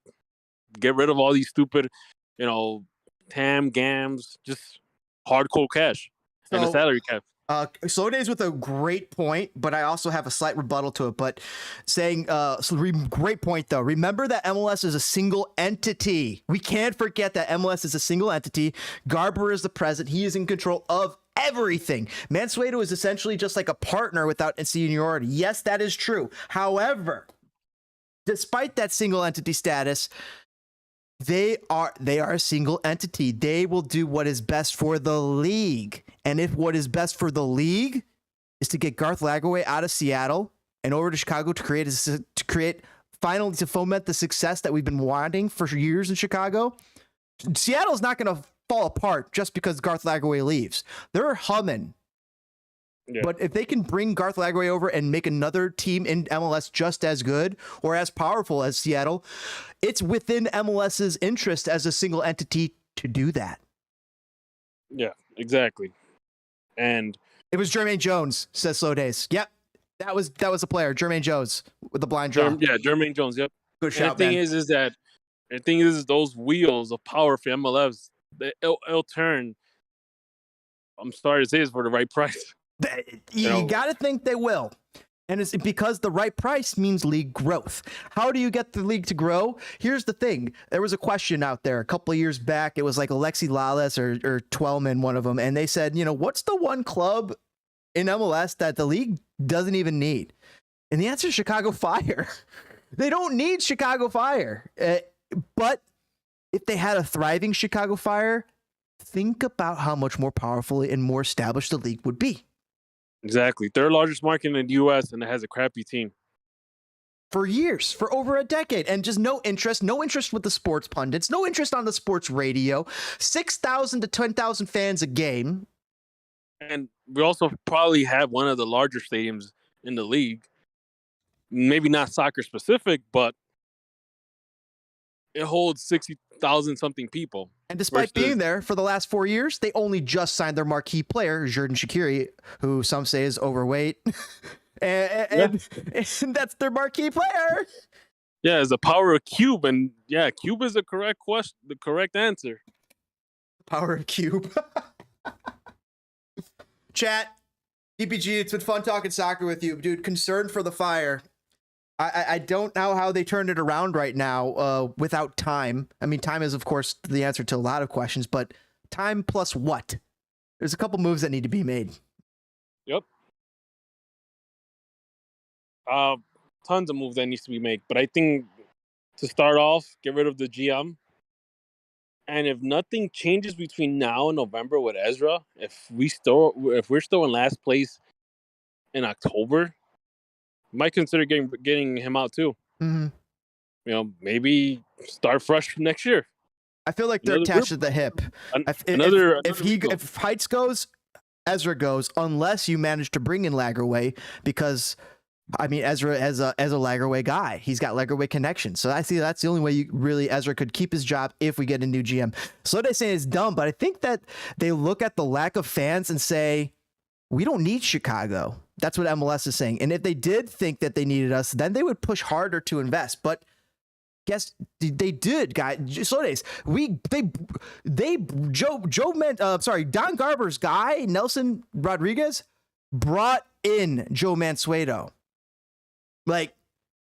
So there is a plan here, guys. Like, we want to think that there's no investment, there's no plan, they're totally abandoned Chicago, but we gotta remember, in the last 5 years, Don Garber did get us a billionaire owner. Now we have to give that time for that billionaire's owner money to trickle into the various places and to push out the rot of the previous regime. Yeah, and it's another thing that bothers me is the fact that, you know, for being Chicago, there's so much talent in and around the city that it's scary that when you hear about players that are really talented, they're like all-stars in other teams, and you find out they're from the Chicago area. Yes. Like, where's the scouting department? Where's the talent acquisition? You know, where is that? That's where you need to put your money at. Mm-hmm. Well, you also need the people in charge to be able to make the right decisions. And we're not sure that Gary Kites is that. Nope. Is that guy. He's not. And Mansueto is a businessman at heart, says Slow Days. So what is his plan for the business of the Fire? It can't be good business for the Fire to keep being so bad, and for the disinterest in the team to remain so secure and solid and solidly disinterested. It's just in the city I'm talking about. And all we need to do is win. All we need to do is win. And if we recall 2017, when we were actually on fire, no point intended, we were on fire. We were selling out Toyota Park.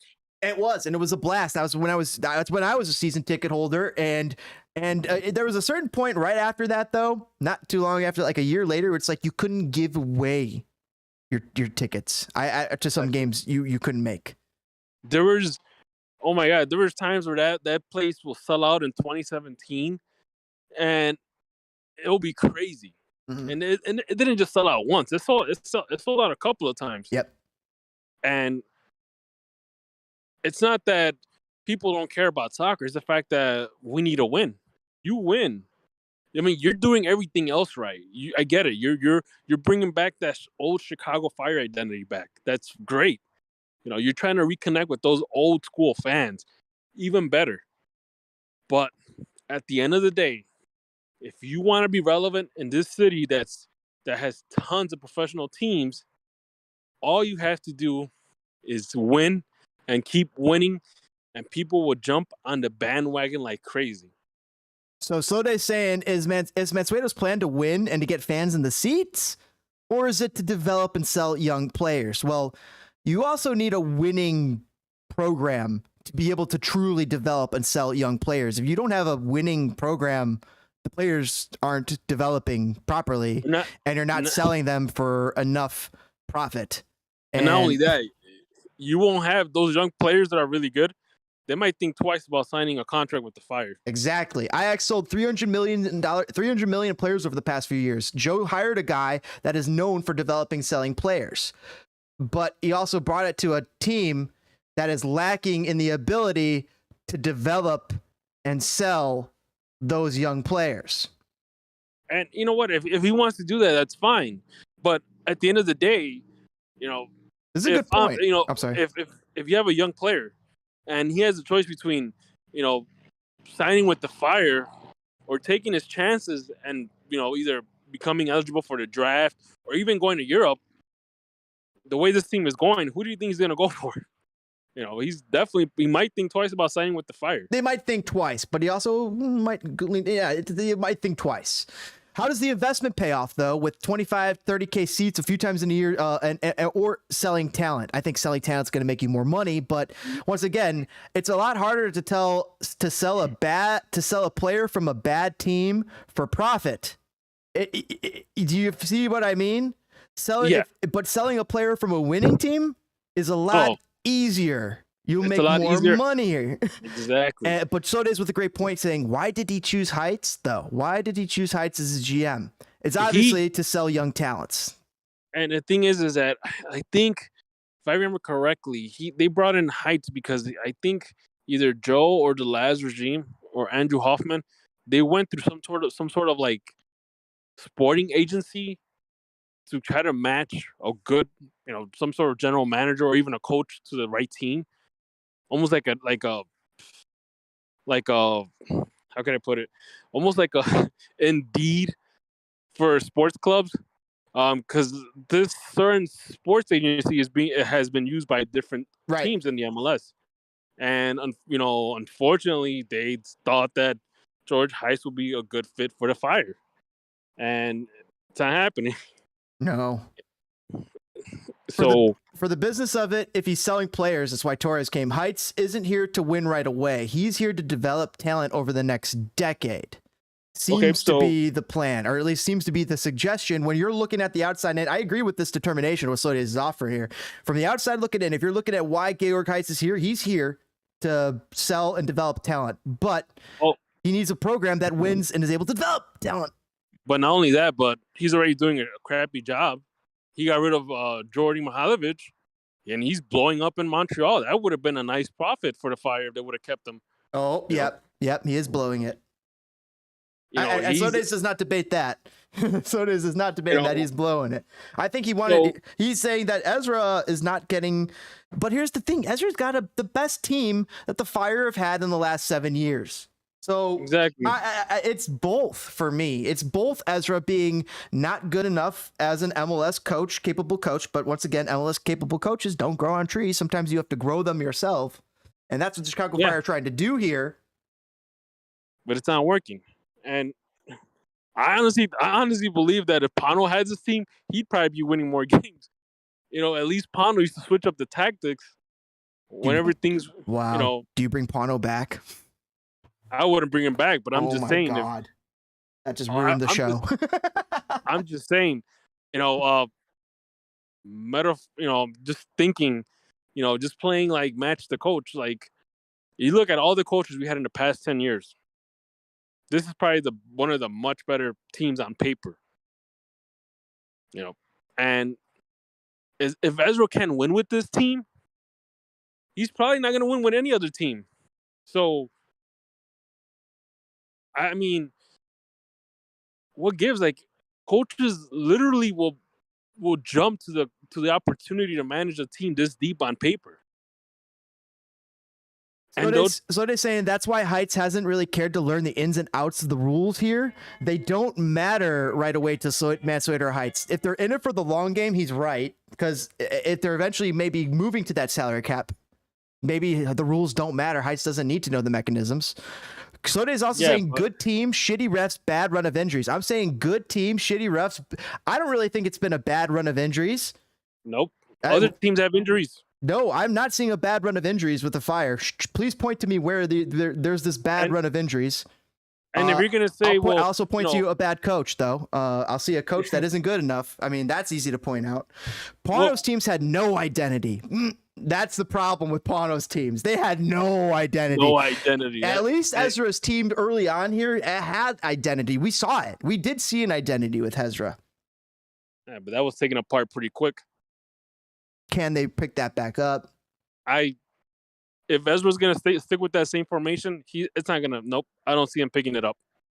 I can't see it. I don't know if it's necessarily the problem with the formation. I don't know if it's a problem with the picking of the players. I feel like it's a problem of time and timing. They just got their 2 best players on the wing 13 games into the season. They played their first 14 games into the season. They played their first match together. You also got to think about it this way. Yep. You also got to think about it this way. Okay, so I get it. Jairo Torres has been hurt. Ezra's been bringing him on board, on for a couple of minutes and here and there. Why not start with your whole squad, even if you have guys that are hurt, and then sub them out in the second half? Why put them in a situation where somehow they have to adapt within the next 10 minutes? And even then, it might not be enough time for them to adapt to the game. At first, I was going to disagree with what you're saying, but I also agree with what you're saying when I realized, because you're right, they get trapped into the game rather than having the out. Sometimes it's better to knock out the team in the first half, put 3 in the back of their net, and then just cruise the second half defensively or whatever. Make those changes. So here's the injury report from Slow Days. Shaqiri out for a month. That was a couple games, but we should have been able to have success at some point. Chico's out for 4 games. 4 out of 14, still here for 10. And I think that's about the same for Shaq. Herber's out for 2 months. Who gives a shit? Herbers doesn't fucking matter to this team. Torres out for 3 games, also doesn't fucking matter to this team. Torres does matter to this team, but the 3 games that Torres was out for this team, that don't fucking matter. Goody out for several games, also doesn't fucking matter. He's not important enough. These are jokes of injuries. These are jokes of players. These are good players that are up and coming, but we need... But look at guys, these are the players that we're talking about that we're saying we're missing. Oh, come on. This is fucking pathetic, guys. This team is not good enough. It needs to be better. It needs to be better in so many more positions. This is not the injury bug that's hurting this team. It's more than that. It's a lack of a good coach who has a fucking plan, who's got a solidified plan. Yes, he's a new coach. Yes, he's new. But you know what? He isn't good enough. He's not. And that's what it is right now. Maybe he does become good enough in a couple more games. That's what we have to give him. I'm not saying it has to be pulled the trigger on yet, because I don't see the replacement. I just don't see the replacement out there yet. At this point, we're treading water. Unless you want to bring in Matias Almeida. Do you really want to bring in Matias Almeida? And the thing too is, it's like, he's not going to change. He's just not going to change the mentality. And the fact is that if you're going to blame, we had players that were injured. We had one guy, this guy was injured on this game, or this other guy. So you're telling me that your whole team's going to collapse because one guy is hurt? Yeah, it doesn't make sense. All the other teams in MLS figure it out. Yep. You're going to tell me that your whole game plan is going to collapse because 1 or 2 guys are hurt? No, and that's what I'm seeing, though. No, DPG, you just fucking said it. Because when Chicos is out, the whole game plan collapses. Is that on Chicos? Is that on the team build? Or is that on fucking Ezra Hendrickson's game plan? Exactly. It's like, you're telling me that because one guy is out, the whole team is just going to collapse? Because if that's the case, that's not good. That's not good team management right there. I know, it makes me question. It makes me question things. But Slow Days' point does stand that those are games. I mean, there's 14 games, and you lose Shaq for 4 of them. You lose Chicos for 4 of them. That's a third of the games almost. But the thing is that we lost Shaq for 4 games, but it was just Shaq. But it was just Shaq. It didn't even feel like you missed much. I mean, they should have been able to figure something out. There's a big difference when you say, well, we didn't have Shaq or Chicos or Torres all at the same time. Shit. They were out, or Herbers, whatever.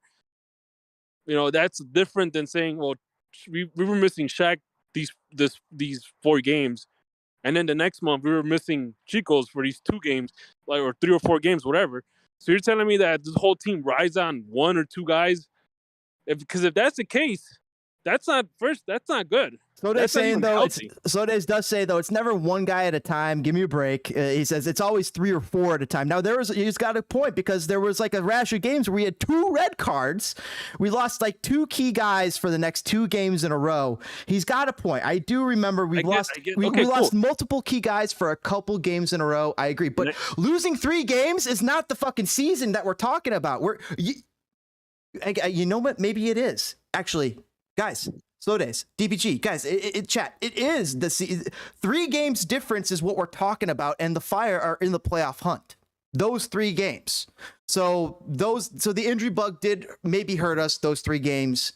But maybe more time is needed. Maybe as we analyze this, we could have won versus the Red Bulls.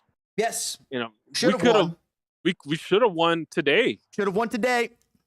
We should have at least tied New York City FC. Like, it's first of all, another thing you mentioned, the red cards. So there's no discipline in this team. What I'm getting at too is you're getting guys that are getting stupid yellow cards, stupid red cards for stupid stuff. Like, there's no discipline. So not only do you have a man management system or a team management system, now you have a discipline issue.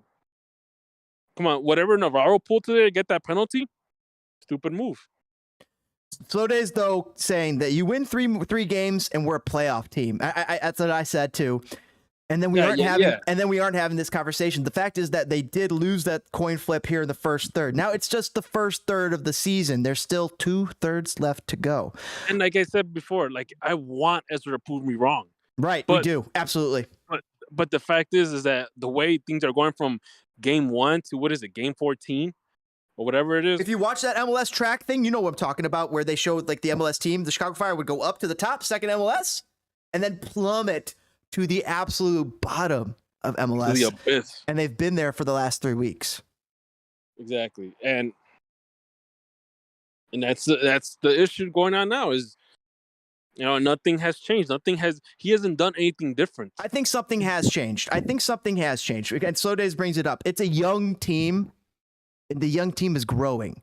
It's not a flower. It's not a bush yet. This bush is still growing its leaves. It's still growing in size. The thing is, we're not talking about kids fresh out of the academy. You mentioned young guys. You're talking about a guy that, for example, Torres, he just won Liga MX last season. You talk about Chris Mueller. He's been in the MLS with Orlando, and he's gone to Scotland. Right.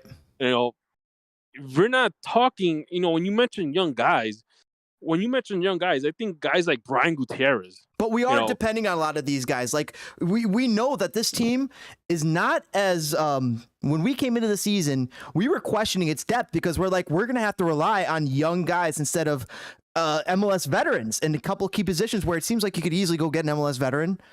And that relying on the young guys is what we're seeing happen right now. Yeah, this would have been a perfect situation to bring an MLS vet to kind of help these young guys, get through games sometimes. And I get that, Chicho has done that to a certain extent. He's done that a lot, but I don't think just him is enough. And then you look at Bornstein. Bornstein plays on the bench. Bornstein should not be a winger. and he's used for erratic positions. Like, I get as much as I love Jonathan Bornstein, to me, that guy, he is a great all around great guy, great teammate, great. But we want to win here, and sometimes you got to let those guys go. You can't win the league with 11th or 28th place talent. We still have some 28th place talent on this team, but I do think that we have 5th to 12th place talent on this team. Like, it's so much better than it's been. Now, Slow Day is also saying that was never a PK ever. The refs have been ridiculous on some of these matches. There have been some crazy ref calls. There have been, but it could happen to us. We get ref calls, all the weird ref calls too. So the teams have managed that.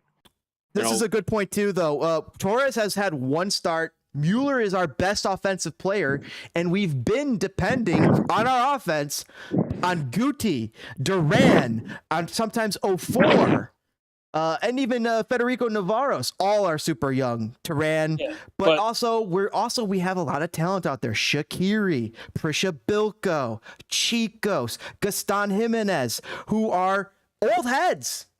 Yeah, exactly. And they should be able to make up for the difference. Or at least you would think. Or help.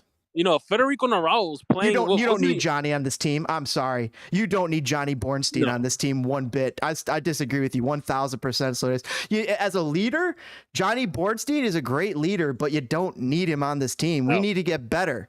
It's time for Johnny just to become a coach. I would love to see him as a coach. I would love to see him as a fire coach. I would love to see him as a coach, period. You know, but the thing is, you know, I don't consider 04 a young guy. I think 04 is a bust at this point. I can't say it. We came out today and played. He actually showed up, played some defense for a moment.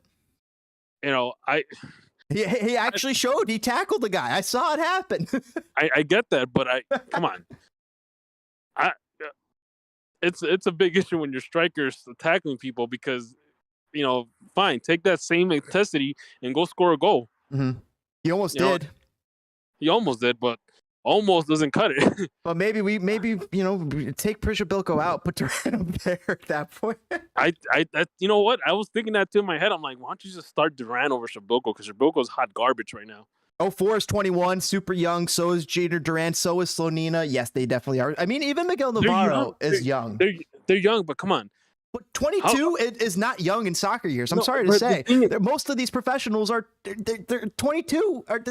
They're starting in EPL. Well, look, not only that, but look, you think about it. Duran was playing in the first division in Colombia. Yep. He was already a professional before he even joined the Fire. Before he was even eligible of age to join the Fire, he was a professional in Colombia at first league. It's true. Federico Navarro was playing in Argentina.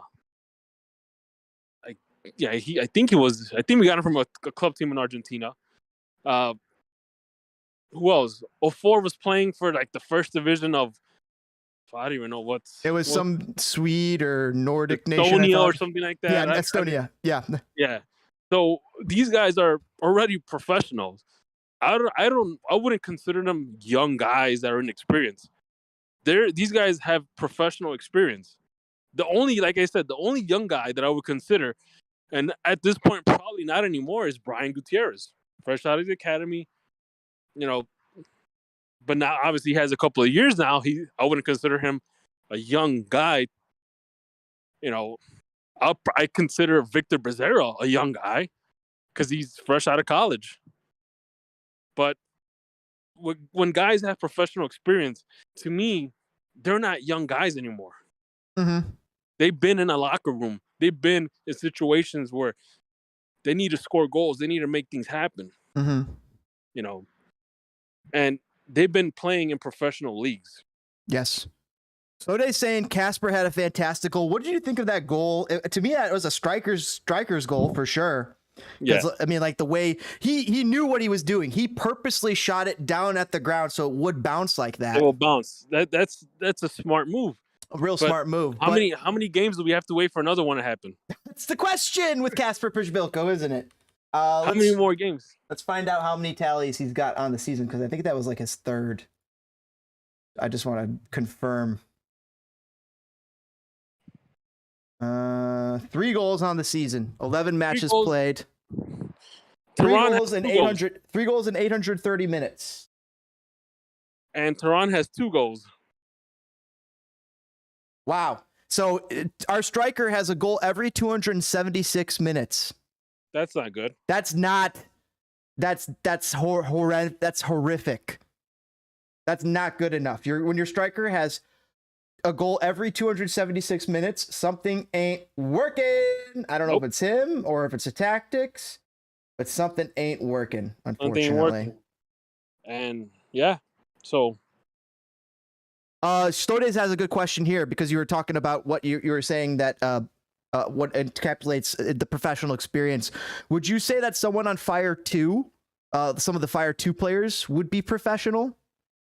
I would say some of them because they do practice with the club. Yes, some of them, yes. But it's not all of them. But if you, like I said, if they practice regularly. Let me say that again. Practice regularly with the club. Yeah, you might get the vibe of it, but unless you played in a professional match like League One or in this case MLS, and just MLS 1, whatever they call it, I guess you'd probably be considered professional. Now MLS 2, I kind of consider it more in line with academy products, and I wouldn't necessarily call them full blown professionals. I'd probably say they're maybe semi pros. Because you'll get a much different vibe when you walk out into an MLS when you're playing your Atlantas and your Seattles versus playing in a high school field versus Seattle 2 or Atlanta 2 or whatever. And if you look around MLS 2, a lot of these teams play in like small fields, practice fields too.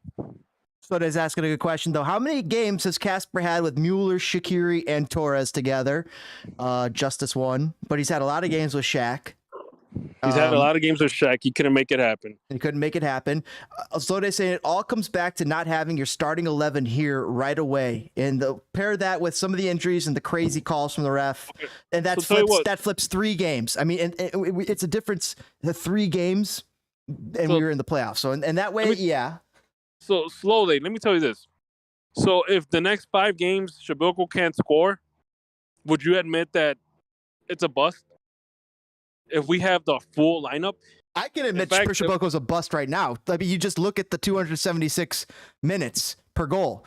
Probably one of the worst strikers in all of MLS. Exactly. I mean, did we wait this long for Berge to score? I think Berge probably scored a little more often than this. I'm not sure.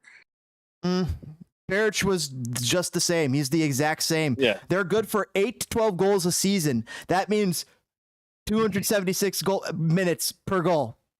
If you're only scoring 8 to 12 goals, you better have something on the assist sheet too. Yes, and we're not. I don't know. Are we seeing that from Casper? No, I haven't seen anything. All I've seen is errant passes from Casper, or him just getting mad at the ref because he missed a sitter and he wants to say it's a corner kick. I take a little umbrage with this, and now not just a little, because there's truth to it. Because the starting 11 has not been here. The starting 11 literally only just landed here in the 14th game. The full starting 11, but we lost. Who is that on? Who the fuck is that on? That 14 goddamn games into the season, we just now have our starting lineup together. That's on fucking Georg Heitz, who came into the season limp-dicked, guys. Yep. Absolute limp-dicked it, and then it's just desperation move after desperation move, compounding the misery. It's a misery compiler here in Chicago. I'm spitting fucking fire right now. You know what this reminds me of? This reminds me when you're working on a group project at school, and you always get that one guy or that one person that freaking rushes through everything in the last minute because he decided to hang out. That's Gaylord Heights. He waited to the last minute before he decided to make moves. Parrish went 11 games without a goal. Get him out of my team. Oh, wait, we already did. Thank God. And we got a Burge 0.2. And we got Berge 2.0. I've been saying it all fucking season. If you guys listen to the show, I know you do. I call him Berge 2.0. Why? Because he's the same fucking Casper, the friendly ghost that Berge was. He ain't gonna be the difference maker on an MLS winning capable team. An MLS suck dick team, they're great. Yeah. Yep. And you know what too is like having fun talking with you guys, by the way. How much slack are we gonna give this guy? We have to admit we fucked up. We have to admit at some point we fucked up. And maybe we fucked up with Ezra. Did we fuck up with Georg Heitz? Yes. Did we fuck up with Ezra? I don't know yet. I want to believe in Ezra. I so want to believe in Ezra Hendrickson. I know what Slowdays is saying, but on Heitz, I can't. I didn't believe for 3 years, and then the beginning of the season, I started to believe in Georg Heitz, and now I'm here and I'm out. But the thing is, Ezra has been, he's been under managers that are winners. True. And you would think that these guys have not been in situations where their best player is hurt and somehow they managed to come on top. You think these guys haven't made changes on the lineup or even the formation change because, hey, we lost our best player in this position. We should compensate by moving that formation around. You don't think those guys did stuff like that, but yet Ezra is here with that stupid expression on his face, wondering why we can't win. That Kasper Przybyłko is a TAM player is a fucking joke, chat. He's a TAM player that's a fucking joke. He's pedestrian as fuck. You want to know what he's good at? He's good at being fucking tall. And I like him. I like the guy, but also, and he's a nice guy, but he's good at being fucking tall. He's good at kicking field goals. That he should be trying out for the Bears. I need him to be good at scoring goals. Yeah. He has he's good at getting the ball into row Z. And then blaming the invisible guy next to him. Exactly. And getting mad at the ref only to get himself a yellow card. So they're saying I agree with this on Heights. Matt's there asking, can you stream the Whitecaps game? No, man, I'm sorry. I was planning to do a post game here and then closing down and going to have a great rest of the weekend, Memorial Day weekend. Happy Memorial Day by everybody, by the way. Yep, happy Memorial Day. We have to wait 2 weeks to see what how the Fire is going to respond. Oh my God. You're right. We got weeks before the next game. Let's double check the schedule right here. June 18th? June 18th? No. Wow. But yeah. That's nuts. But yeah, so we have to wait 2 weeks for the Fire to respond to this loss. And if they lose again, we know that the team is pretty much nosediving. I don't know. June 18th versus DC United. Somebody from the chat's going to be at that game. I do hope that they're able to win that. That'll be at home at Soldier Field. Yeah, I'll be at that game. Mm-hmm. Man, this is why I say that if the Fire were ever to win the MLS Cup, years from now or whatever, I'm going to cry. It's been a journey, man. If we get there, we got to get there. I'm probably going to start crying. Dude, the effort and the team, you started coming on the show and talking Fire, and you already been a season ticket for 10 years. What do you need, the coach? The effort and the care you put into the Fire, I know it. It means a lot to us, dude. Yeah, and it hasn't been easy. No. It hasn't been easy to support this team. I've been a season ticket holder since 2011. And there's been times where it's like, why am I even doing this? Why am I throwing money in a dumpster and lighting it on fire? The hope. And I love this team, but I wish this team will actually play to win. Will actually win. Not even play to win, just win.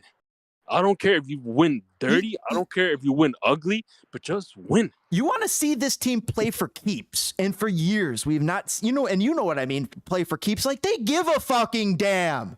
Exactly. And sometimes you see individuals on the team who give a fucking damn. But when you see the whole fucking team giving a fucking damn, that's when magic happens.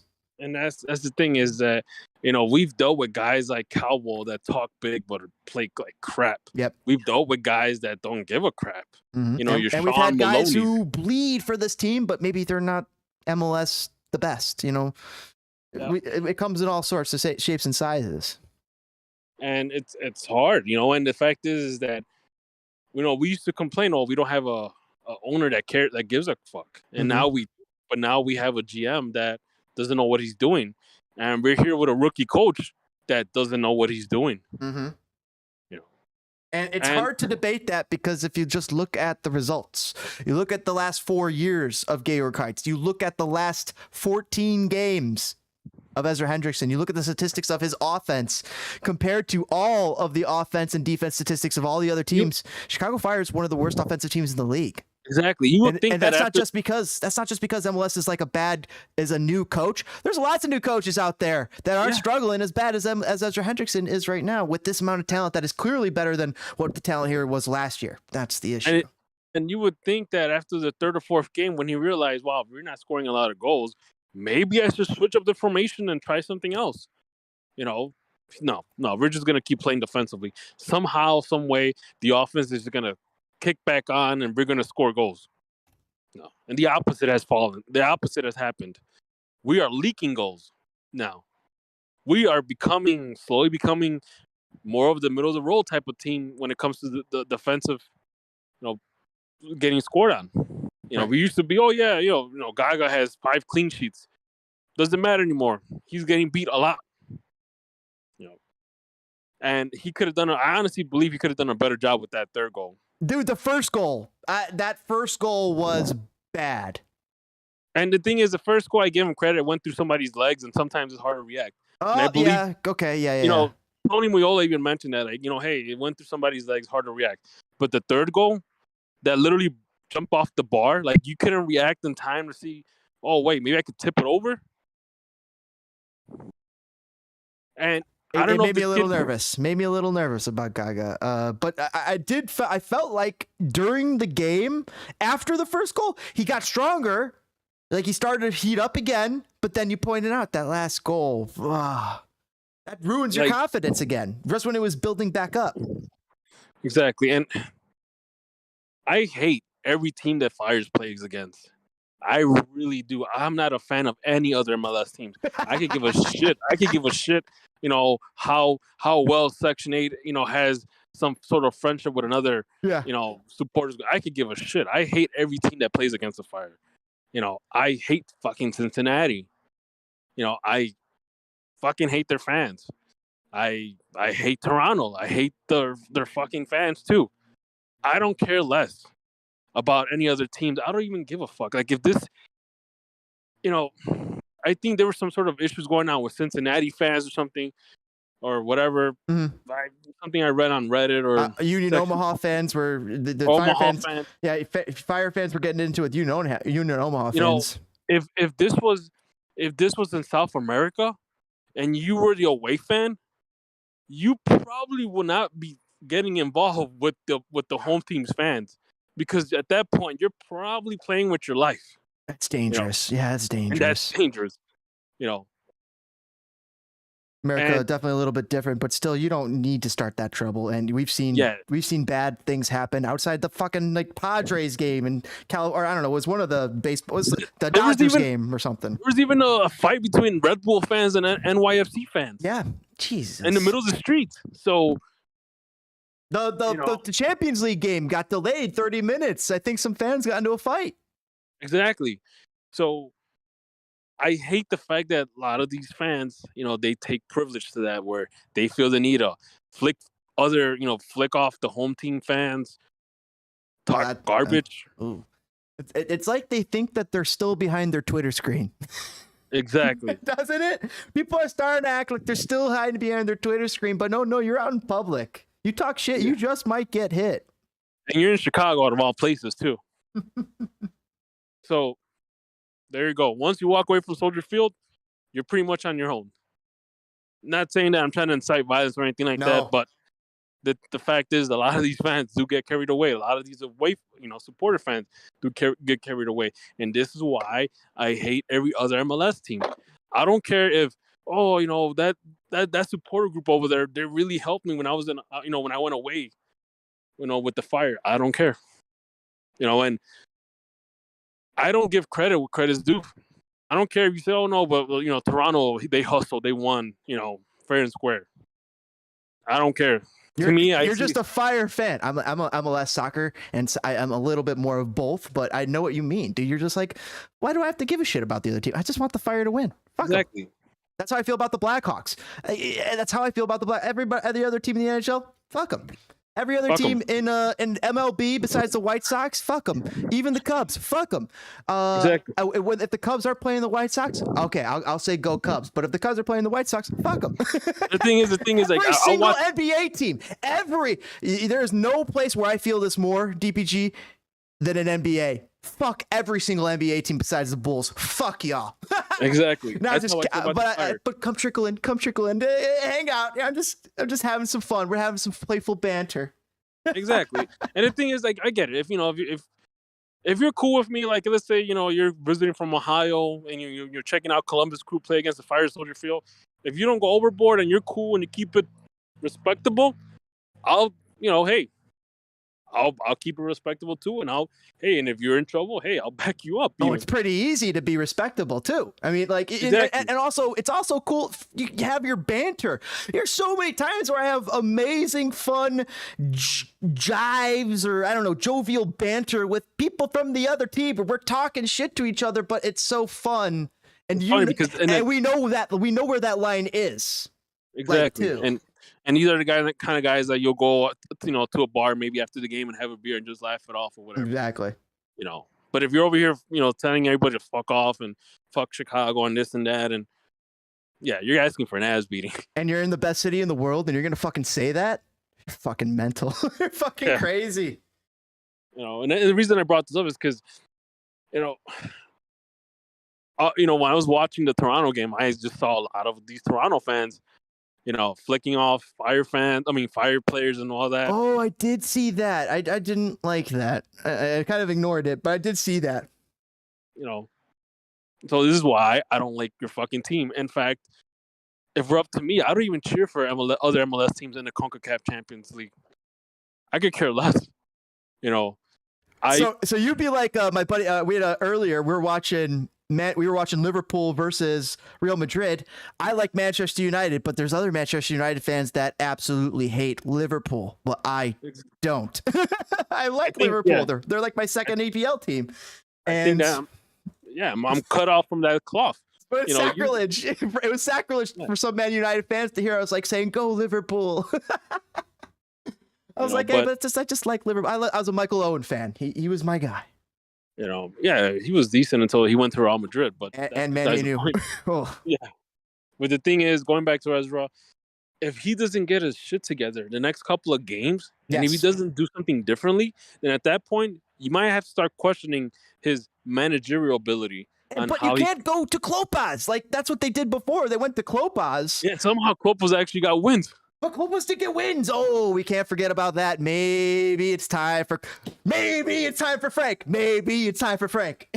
He managed to get wins.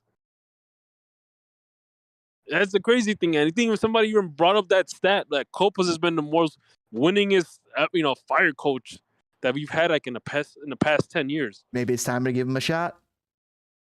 But that's on him. Maybe he likes being an assistant manager. I don't know. Mm-hmm. But he can make stuff happen too. Yeah. Well, look, I got to go Saturday night. I got to go hang out with the wife. Go hang out. Go have fun. It's been beautiful. DPG, thanks for hanging out, man. Talking Sire. It's always a blast talking with you. All right, man. Until next time, I'll see you. We'll see if we bring up another chat in a couple of days or in a week or so. Sure thing. We got 2 weeks till the next freaking game here, so we'll have to do something to survive. Oh, you could watch USA play. Oh, USA's going to be playing. Oh, that'll be on the evening. All right. Maybe I'll do a stream for that. All right. Sounds good, man. You take it easy. All right, DPG, have a good weekend. Have a great one. All the care to the family. Have you guys have fun, and I'll catch you guys later. All right. Sounds good. Take it easy. Same to you. Will do. All right, chat. Thank you so much for joining us here on Spitting Fire. I'm going to clip this, and put this out for you guys to enjoy. We'll catch you on the next stream. Make sure you guys hit that bell icon. It would utterly delight us if you subscribe to Spitting Fire. Hit that bell icon, because I already asked you. I've asked you twice. Kick that like button. It does a lot to help burn down the YouTube algorithms and spread Chicago Fire soccer and soccer to the YouTube world. And we'll catch you on the next stream.